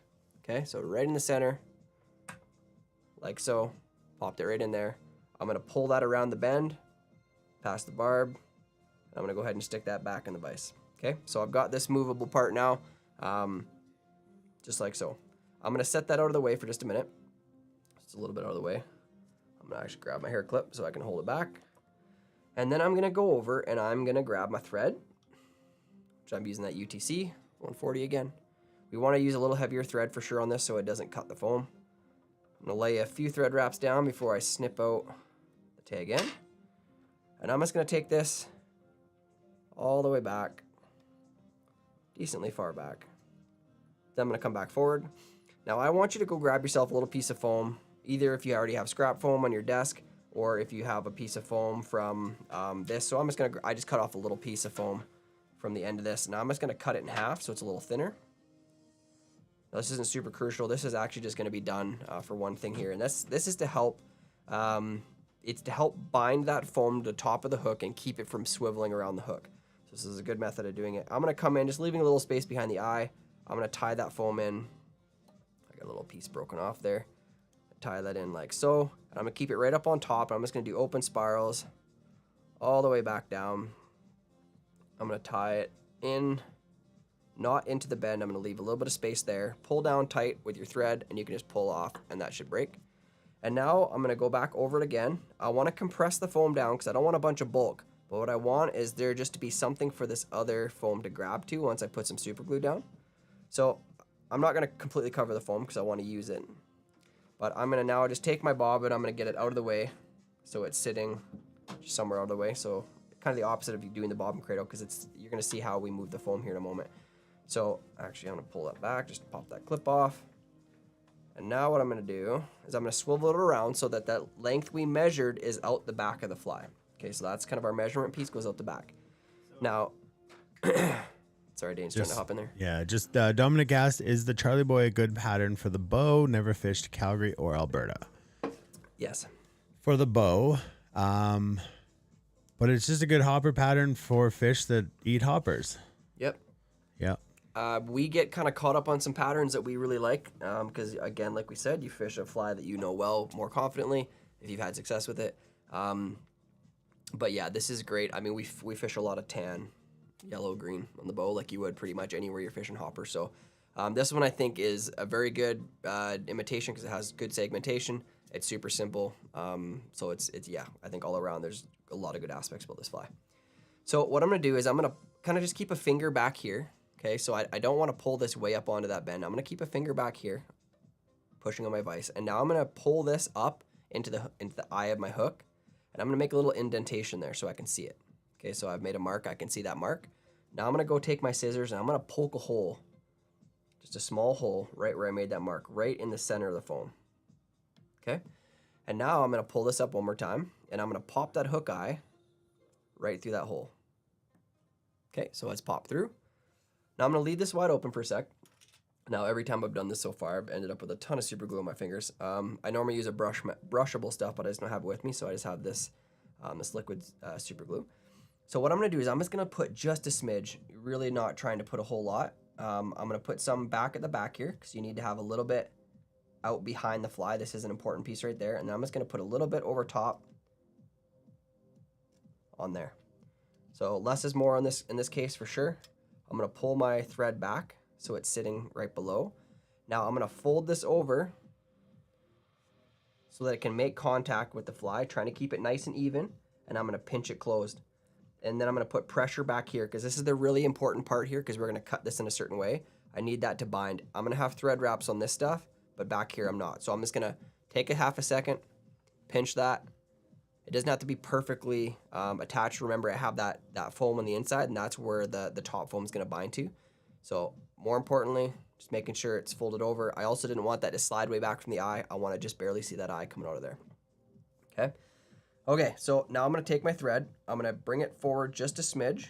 So when I lay it down the first time, it's going to be right about at the hook barb. That's going to be where my first little segmentation is here, okay? So I'm going to pull that up a little. Come down like this, trying to keep these wraps nice and simple and straight. Okay, don't try to overcomplicate it. I'm gonna take a few wraps here. It's gonna be our first binding down point, okay? So I like to turn this upside down all the time and make sure that I haven't kind of got my wraps crossed in the foam so it looks kind of funny or anything like that. Now, remember, we've talked about this in the past, but how do I advance my thread up the foam without showing my work on the bottom? Because I don't want the fish to see a bunch of cross-wrap thread. So the answer is pretty simple. It's this. I come across on the top, okay? So in total, I'm going to have, including the back one here. So in the back is kind of one segmentation, then there's going to be 3 in the middle, and then the head. So I'm going to just kind of evenly space these out. So I'm going to take a cross wrap up on top, come around the bottom, a few thread wraps to pull it tight. Now look what it did on top. You can see the cross, but on the bottom you can't. Okay, that's how we hide it. Now I'm going to come a little further, do another one, same thing, cross on top. And I like to try to make these segmentations maybe grow a little bit in size, but for the most part, they're going to stay roughly the same. If they get a little bigger, cool, but don't let them get smaller. And then once I get here, I'm going to split this one right in half. So this one's going to be our biggest segmentation. Come around the bottom. And we'll be left with just the head there. Always checking the bottom, making sure. So you can see there those kind of grew in size, which is kind of what we wanted, which is perfect. And I pull tight.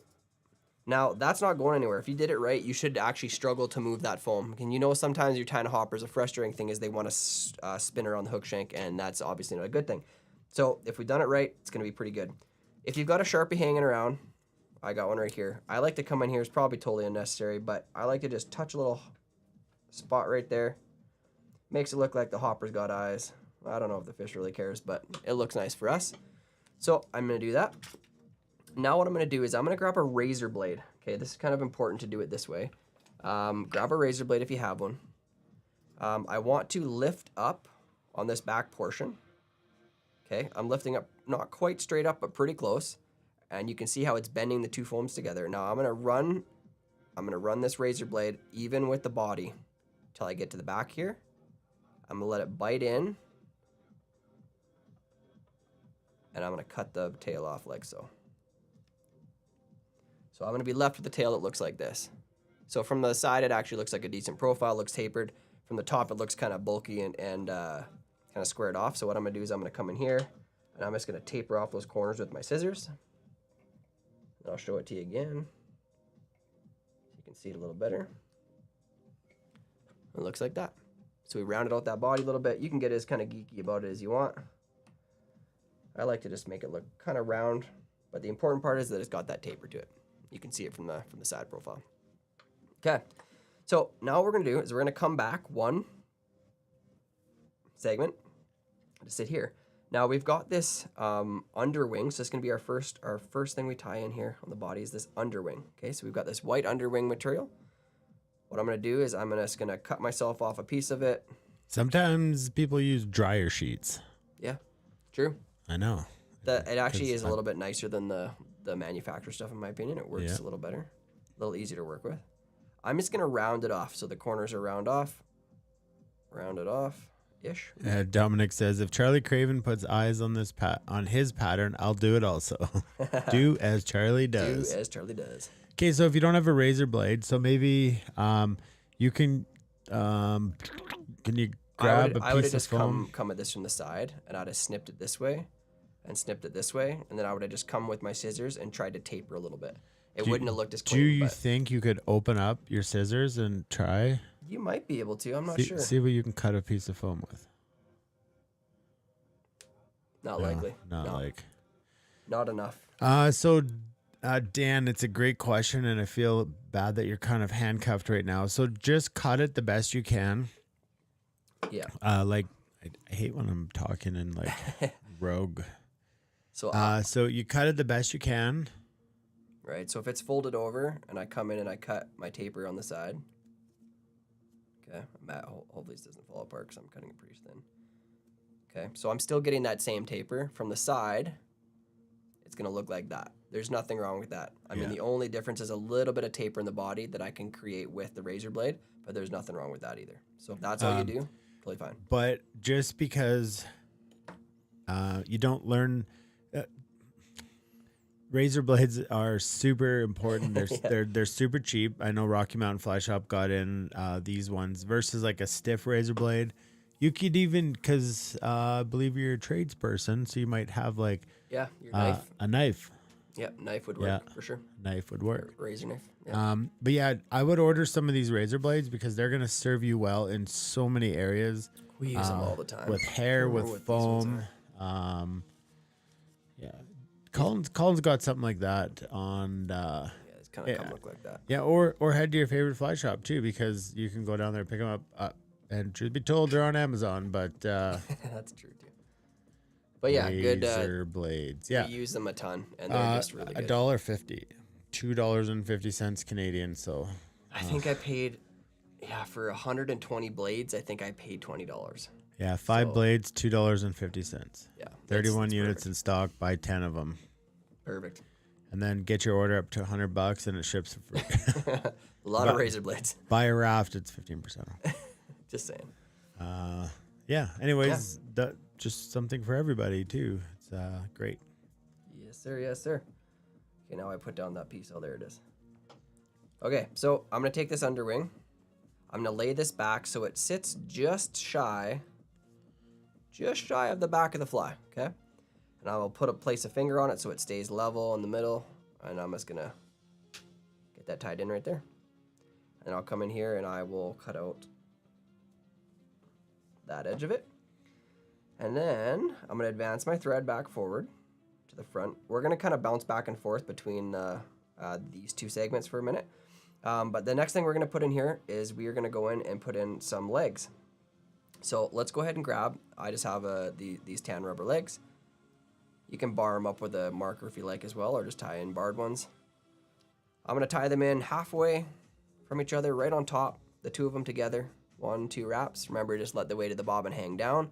you're still going to be able to then go in and separate these legs and pull them to their respective sides. So pull one to this side, pull the other one to that side. And now you can see here, it doesn't look bad, okay? Those legs are probably gonna go where you want them to, but a nice little touch here that helps make them look like they're where they're supposed to be is I'm gonna come back to this next segment again, okay?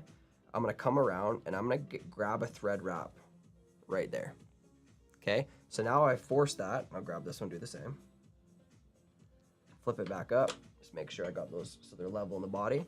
And now I know for sure those legs are gonna go back down the fly, and it actually makes it look like the back legs are coming off back in the body. So it just makes it look a little more realistic. So then that's the last time we're gonna be back there on that segment. So let's come back to the front one. And our last piece of the puzzle here is we're gonna go in and I'm gonna grab some deer hair. Okay, so you got a patch of deer hair in your kit. So let's grab a decent clump of hair. We're not gonna go crazy, but always remember, grab a little more than you think because you can always lessen it. And by the time you're done pulling all of the fluff out from the underside, you're likely gonna end up with a little less hair. So go in with a comb or pull it out with your fingers. You want to get all that under fluff from in the hair out. So I got all that out there. Now all I'm going to do is I'm going to go ahead and set this in our hair stacker. Just like that. Okay, I'm using a large size short one today for that little longer hair. And I'm going to pull the base off with the hair pointed back down the fly. You can see I've got it stacked up nicely there. Go ahead and grab it. Now all I'm going to do is I'm going to kind of position it in my hand, in my left hand, if for you would be your right if you're right-handed, to measure back down the pattern and make sure that I have the right length. So I want this to extend, again, basically just to where that underwing does. Now imagine as soon as I tie this in, it's going to flare up and it's going to sit up here higher. So you can kind of look at this and gauge where that wing is going to sit. There's ways to make the wing sit down, but this pattern is actually tied with a wing that stands pretty tall. Whether I'm not really sure why they like that better, but that's how the pattern is. So we're gonna stick with it. So right here, I'm gonna switch my hands because I've marked where I want to cut. So I know that I'm gonna tie in right there. So I'm gonna leave myself just a little bit extra space because we actually leave a little bit of a bump from the hair that flares. Then I'm gonna come in here. I'm gonna lay it right there, coming up on top, get a thread wrap. So I'm gonna spin my bobbin towards my hand. It's going to cause my thread to jump rearward like you can see there and grab that hair. Now you see I haven't let go with my fingers. I'm pulling down with my one hand with my thread, but this hand's holding that hair right up on top of the fly so it can't spin around. And before I let go of this, I'm going to take a few more wraps. You can see it binding through the butts of the hair. So then when I go ahead and let go, it stands like so. And I like to take my thumb and just kind of mash it down a little bit so some of it got some of the wing sits back a little further. And then we're just gonna leave that little bit of fuzz up there. It kind of blends into the head.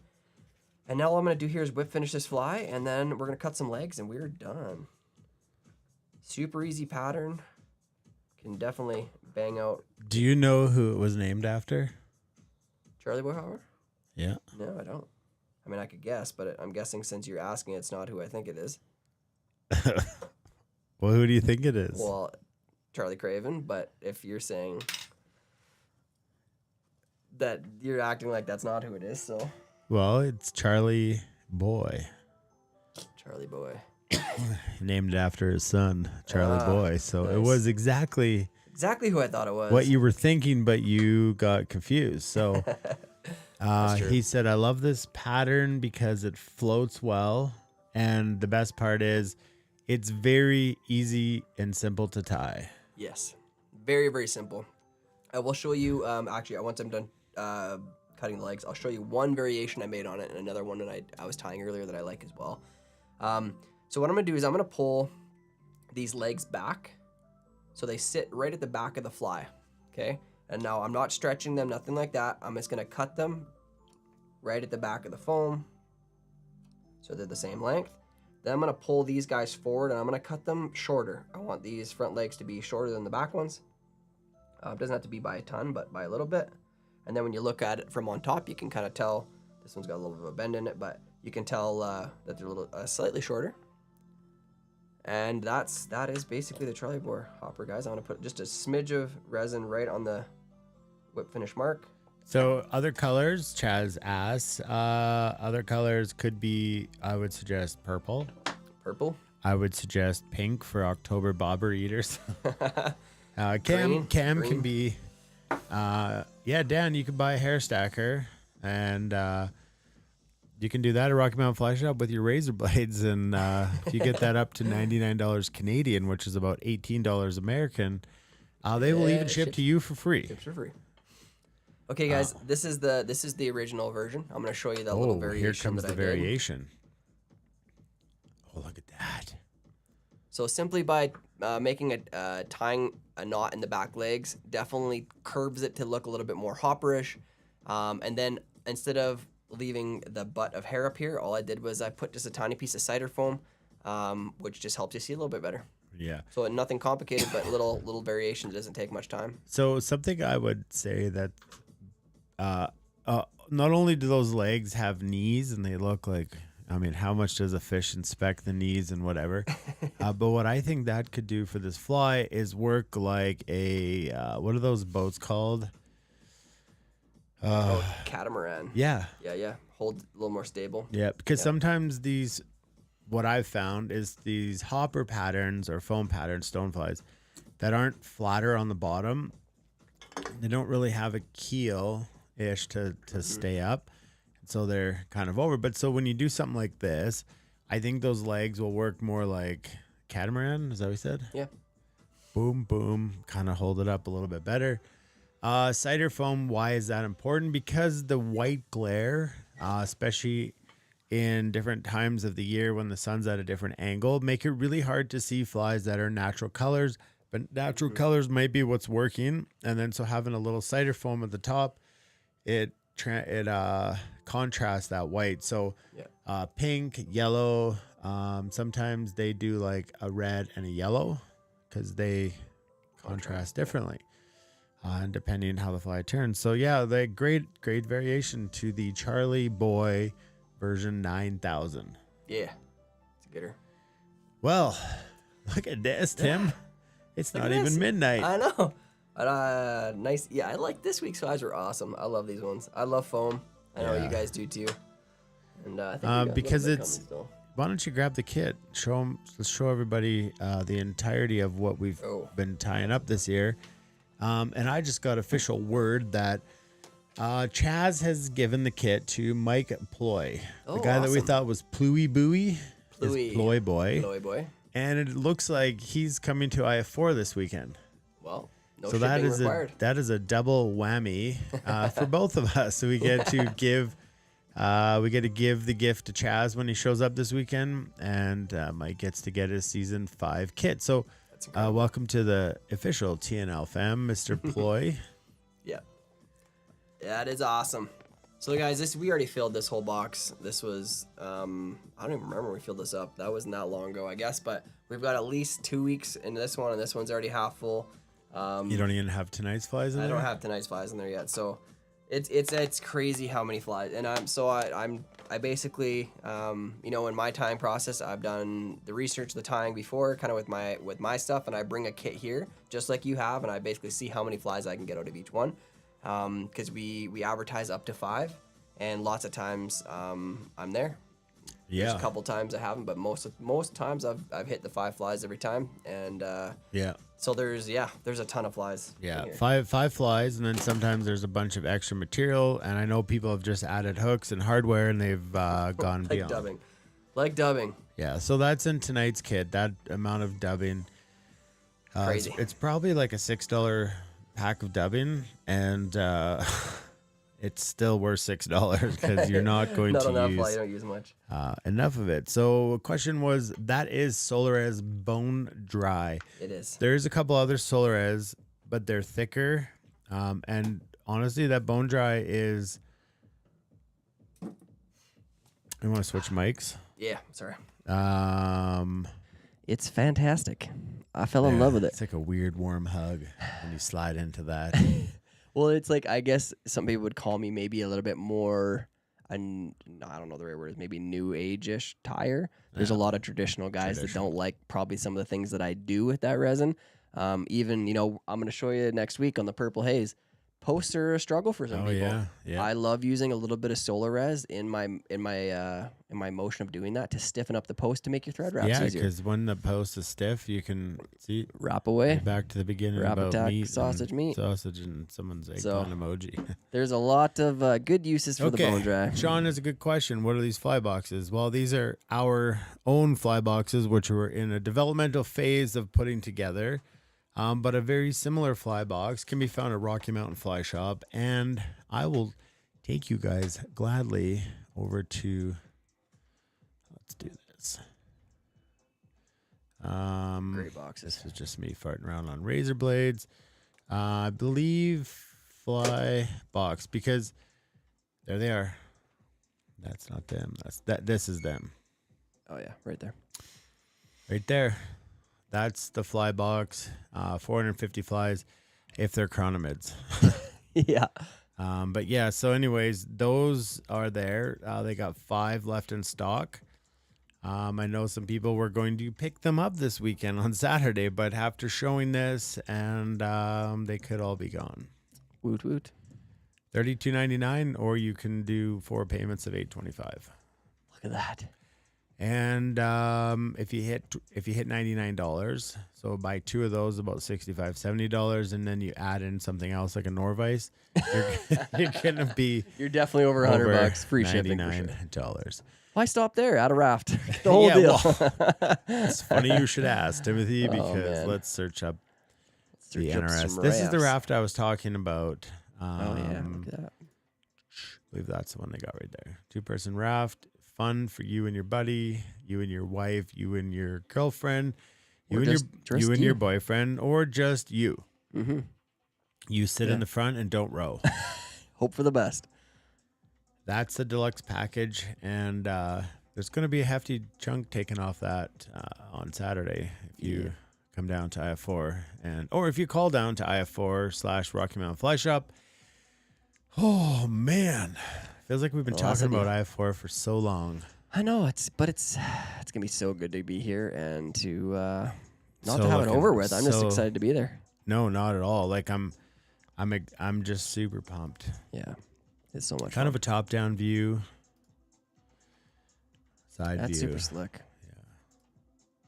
Super cool Nice. color as well.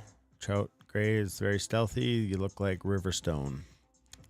It's a big rock. Yeah, so IF4 here's different because it's a full day festival from 9 a.m. till about midnight. Whenever we decide. Whenever to. Ren says it's time to go home. No, I believe the mayor was coming in to drive us. Remember? Oh yeah, it's amazing. The mayor better be here to drive And so us. Trax Pub, if you don't want to come to IF4 because you don't want to buy a ticket or you've already seen it, cool.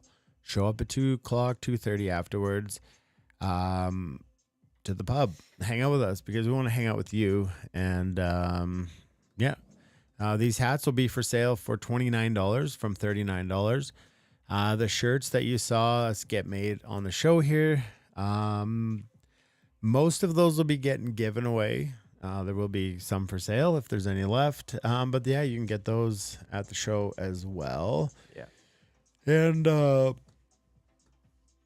going to say thanks to our sponsors one more time. We're going to come back and we're going to share our wins. If you haven't stuck around for the wins, I'm telling you what, you don't want to miss it because it truly is the best part of this entire show is the whole TNL fam gets to share about awesome things that have happened throughout the week. And I know next week, Saturday is going to be on a lot of people's wins list. Agreed. Let's say thanks to Colin and the gang, and we'll be right back.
My view would be that we offer people a chance to get away from the hustle and bustle of city life.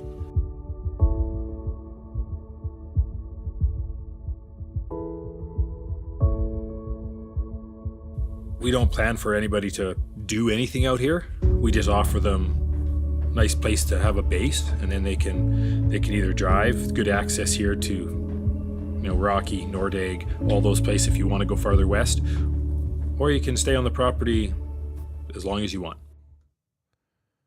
Boom. Boom. As long as you want. Yeah, here it is. I feel like I got sunburned. You got sunburned? Yeah, I'm feeling hot. Feeling hot. I was feeling chilly. I had to get a sweater on. Better not be getting the sickness you had. No, you don't want it. I will be patching you guys in live. You got it from here, Tim. All right, so what is this part of the show, and why is it the best part of the show? Yeah, it's not a hard one. Win. What is important now is what that stands for. And this is just a time where, we've talked about all the time. This is our family. This is the group of people who have stuck together for quite a few years. And it is super important to share each other's highs and lows. That's part of life. But this is just what is important in your life right now. What went well this week? What is a win for you? And we share them with each other. Me and Dana will share ours. And drop yours in the comment. And we are going to read through them after. It's really important for everybody to hear.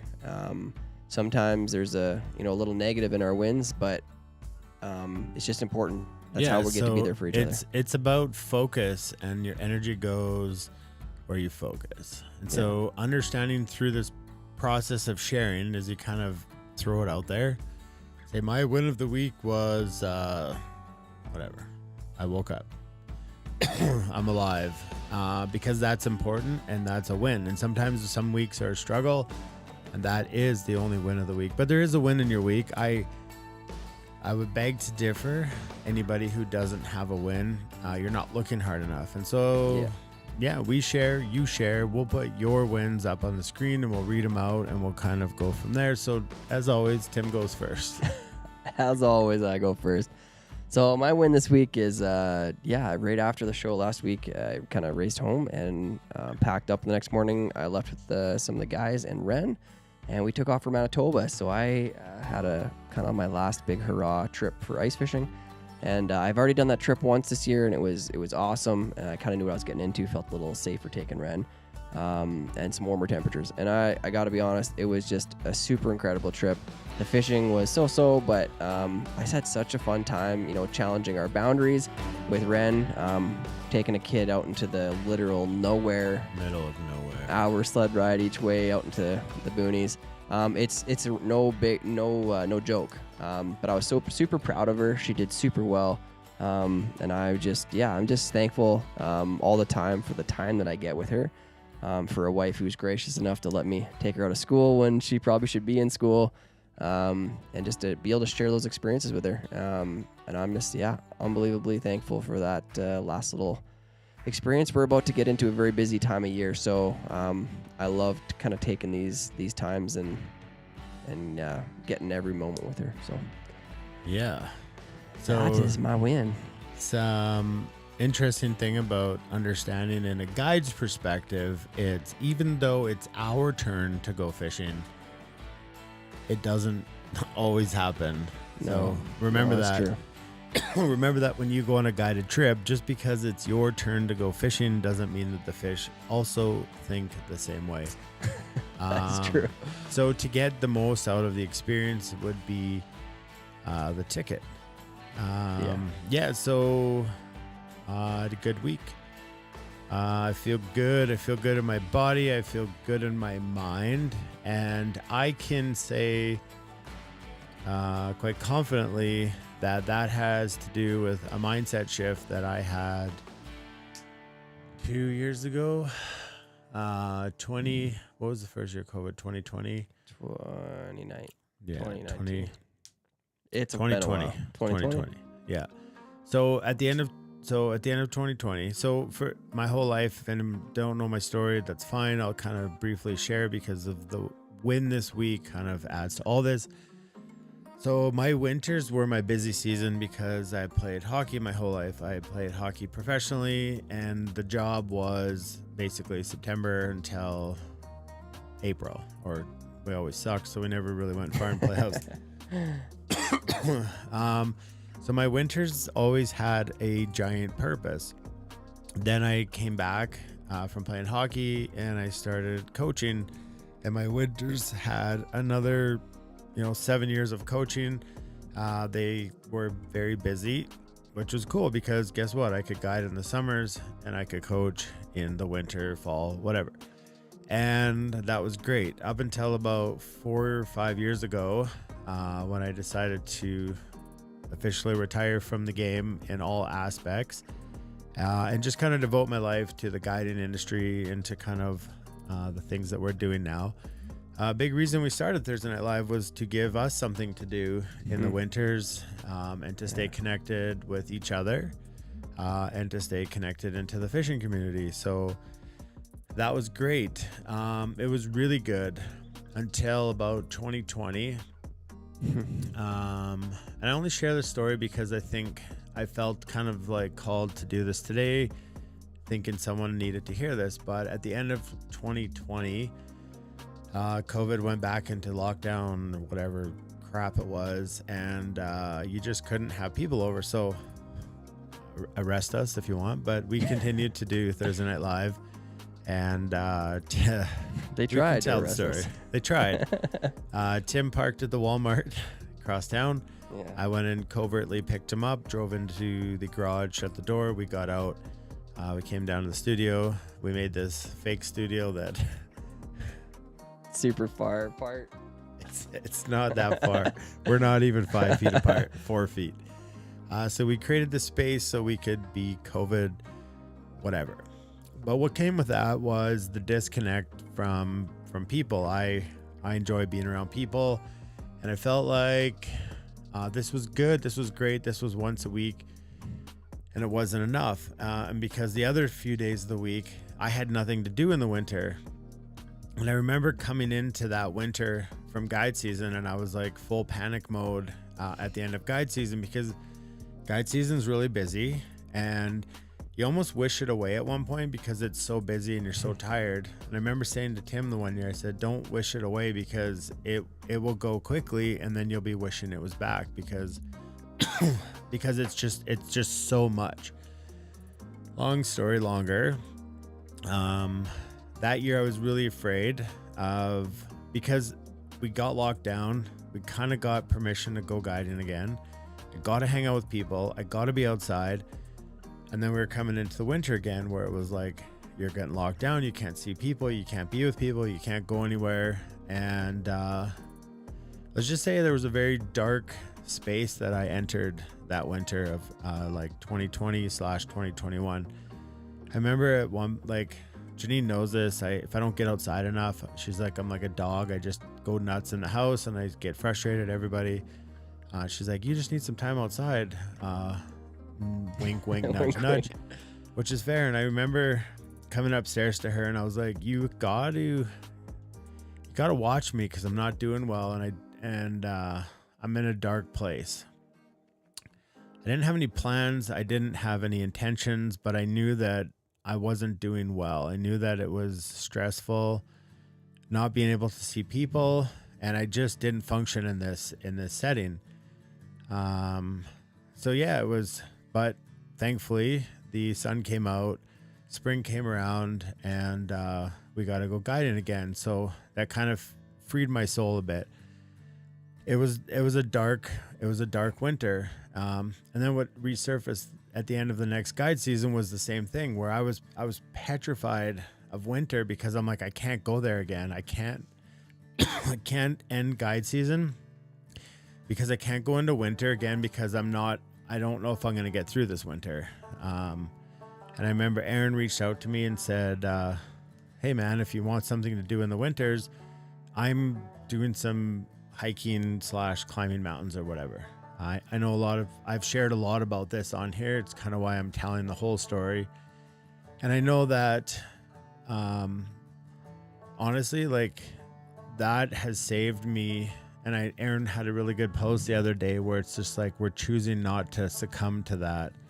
And I know that through climbing mountains or hiking up mountains, or whatever you want to call it, it's this challenge that I felt through being outside. I've challenged myself. I've challenged myself to be in better shape so that I can do more of these challenges. And it's a very interesting thing because last Sunday we had our most difficult climb. Normally we're 6 to 7 hours, maybe 7 or 8, depends, like if things aren't really going great.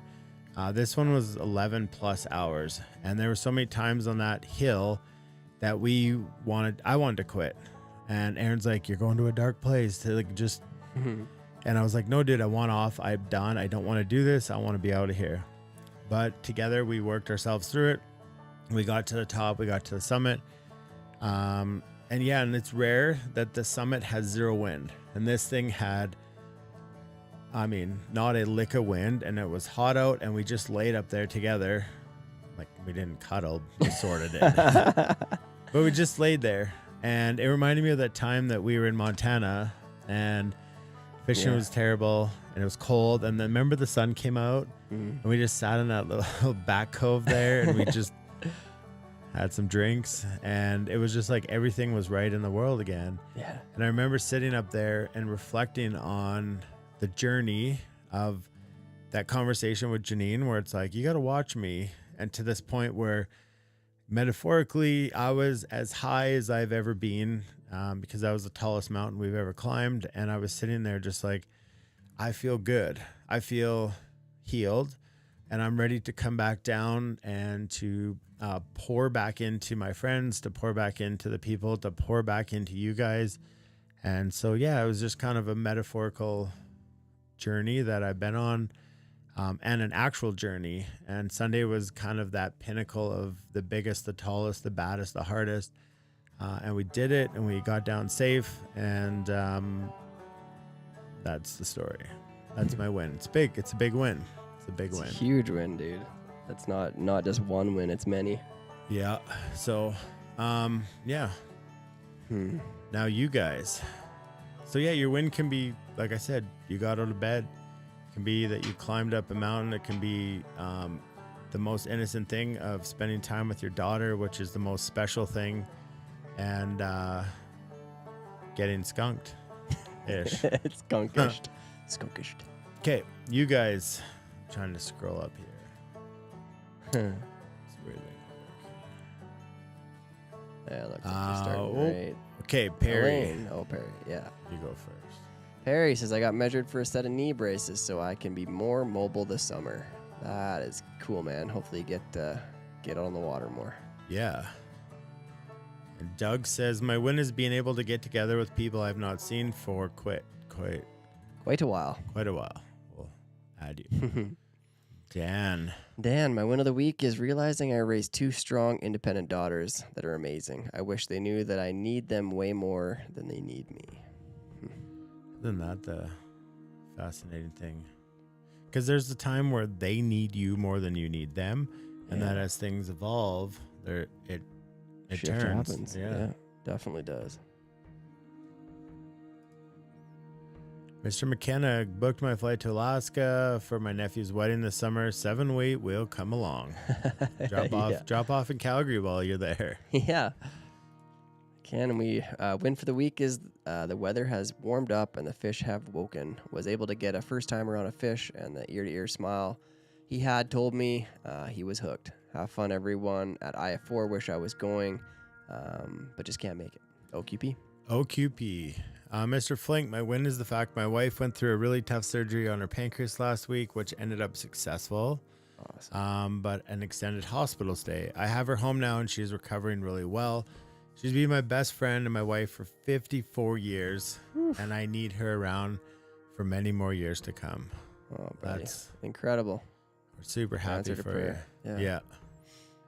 Cody, huge win for me this week. I've had debilitating back pain for a few years now and had a procedure done to be pain-free. Looking forward to an improved quality of life and no more sleepless nights. Oh, that would be incredible, man. Yep.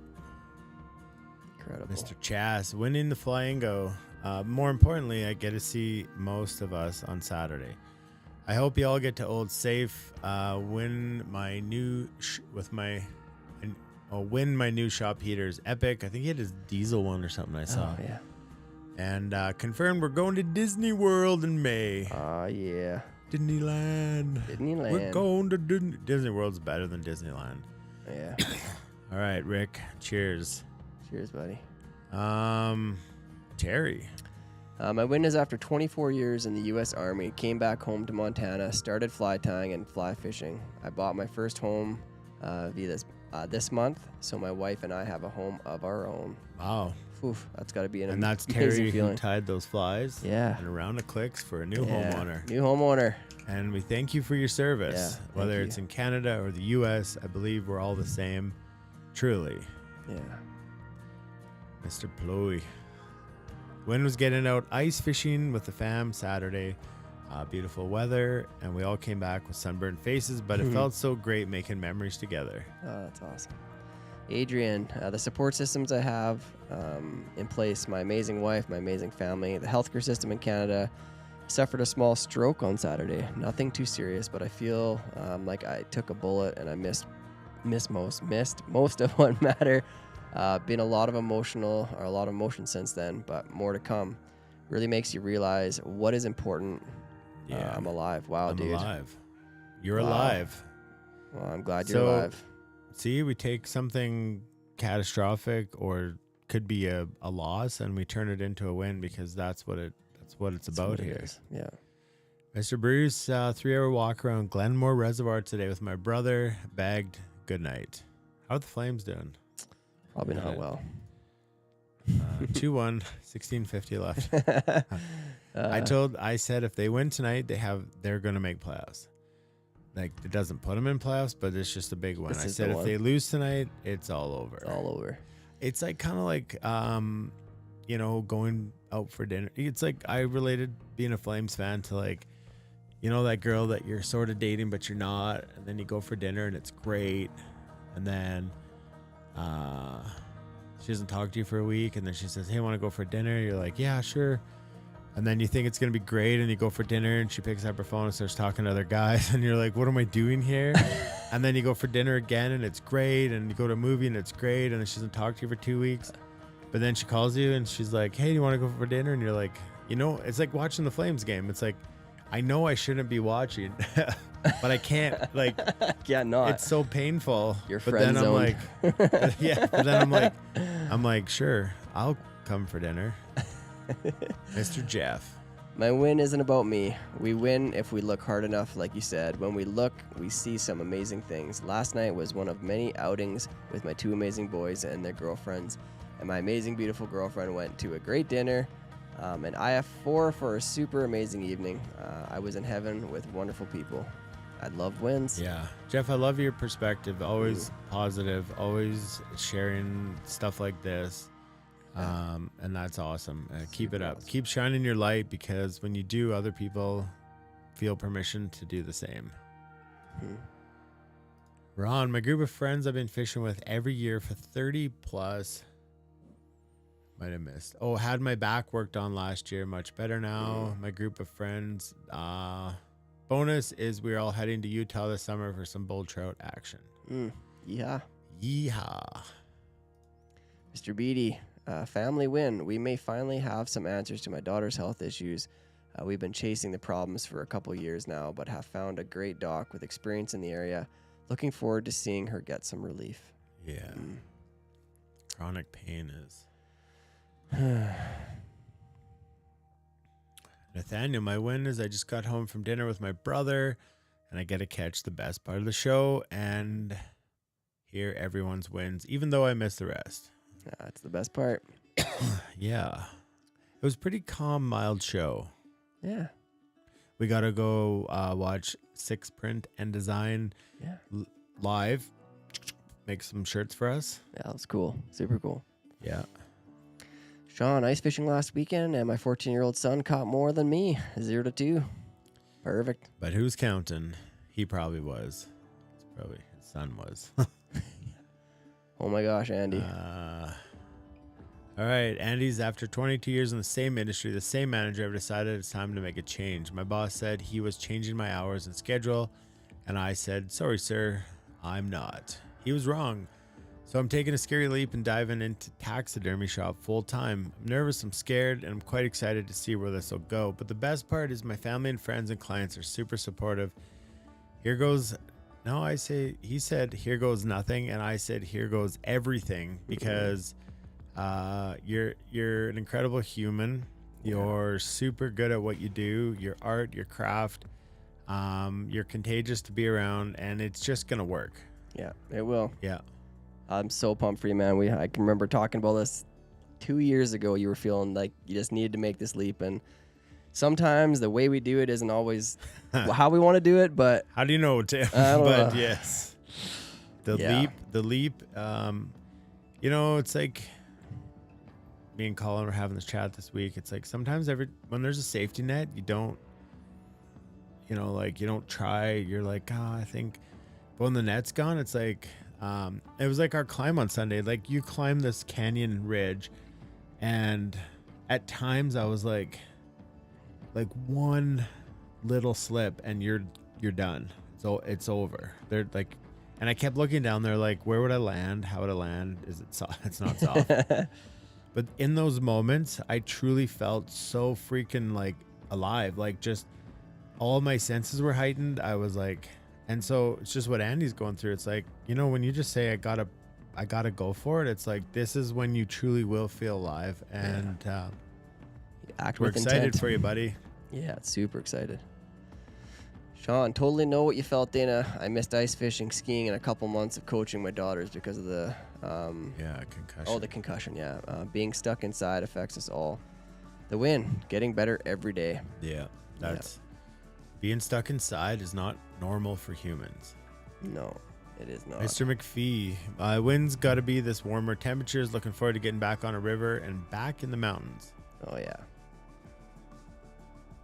Mr. Ritzko, my win is selling my old drift boat to a great guy. We are taking the old boat out tomorrow for a float.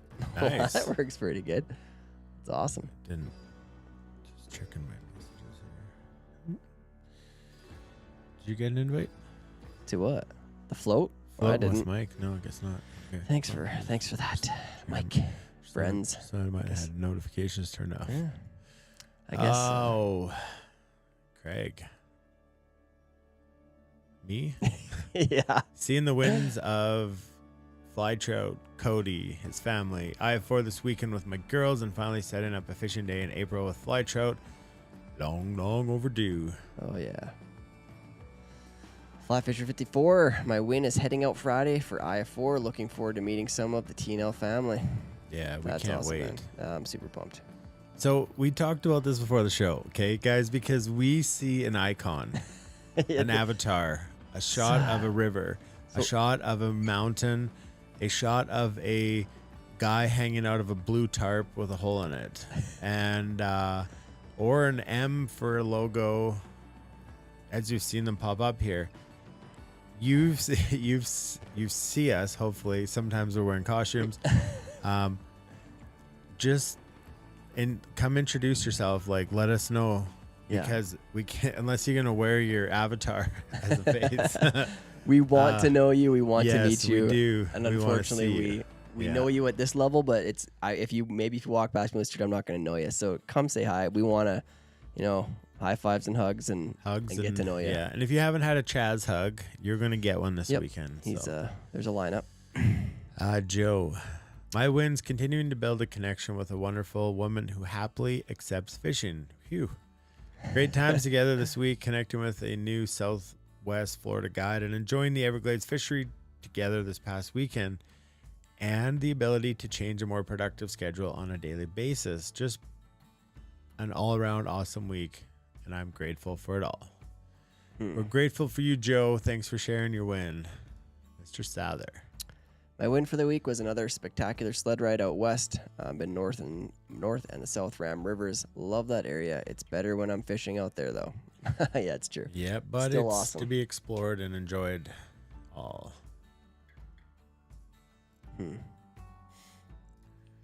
Bruce. My win this week was having supper with friends that I haven't seen in a while, catching up on life, laughing and celebrating being together. One friend has come through a long and difficult battle with cancer and is feeling better than they have in years. I don't have words to explain the feeling of sharing the pure joy of someone who knows they're no longer dying. Remember where this cancer. I was like, if I don't press the right button, Grandma's gonna be mad. Grandma's gonna be mad. I think I know who you're talking about, Bruce, and if that's a fact, that's freaking awesome. Yeah. And hopefully awesome we can do our fishing trip this year. Yeah. Eric, it's you. Win for the week is being part of the TNL family. We had 17-degree and some snow the first of this week. Today it was in the mid-70s. Still going to the gym with my nephew. He's been a godsend for me. I've been going through what Dana has the past year. I'm excited and so looking forward to guide school and having confidence to start guiding for real. I love this TNL family. Yeah. Danny Alstrom's off to bed. Night, Dan. Jeff is floating. Oh, okay. He's floating the Skagit and the Sauk. I think I said that right. On Sunday and chasing sea runs off the beach on Sunday. Ready, set, go. It's time of the year, my friends. Yes. That's why we do IF4 when we do it, is because it is the kickoff to opener on April. Yeah. Not opener. If you can get the ice off the river, you can go Opener fishing on April 1st. So. Yeah. Yeah, we've planned Wednesday. Wednesday flow next week. A Wednesday. Could be a Wednesday. Could be a Wednesday. They typically are. Typically are in the spring. Yeah. All right, folks, you've seen it all tonight. We showed up dancing, getting you guys in the spirit for Saturday. Yeah.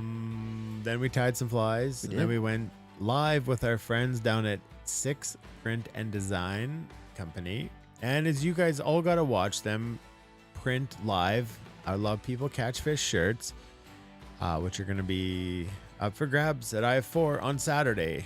Then we went back into tying another foam fly. Chaz won bingo.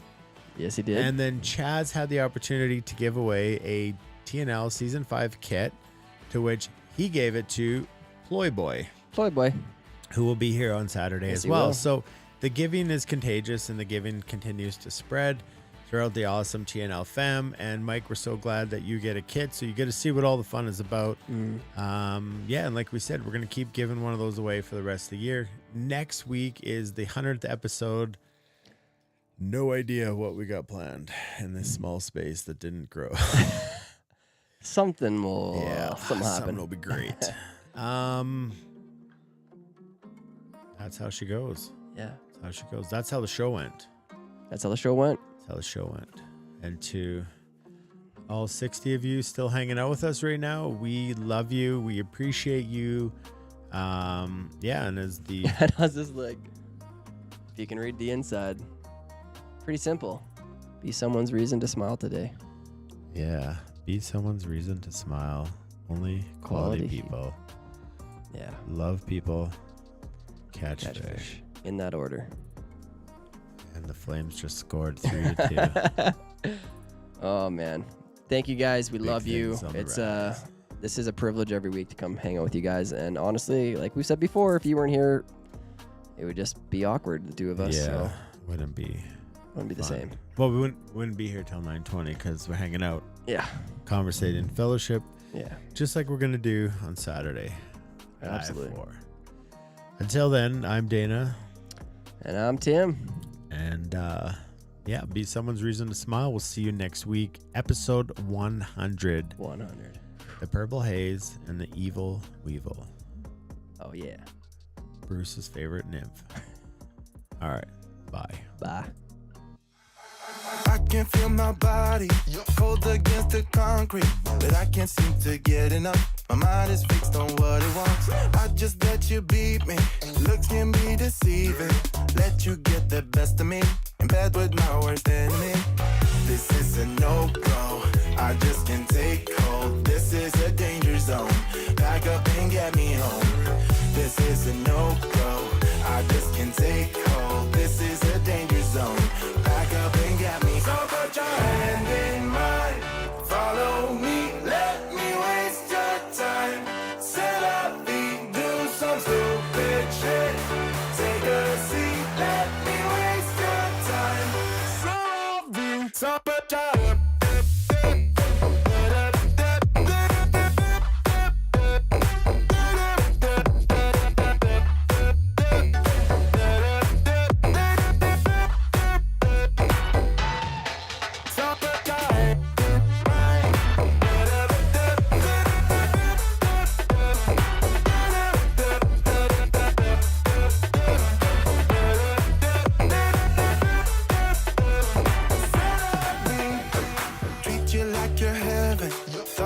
I knew better. Keep falling for your innocence, acting like you're into me.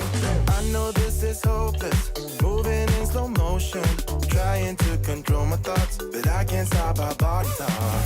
This is a no-go.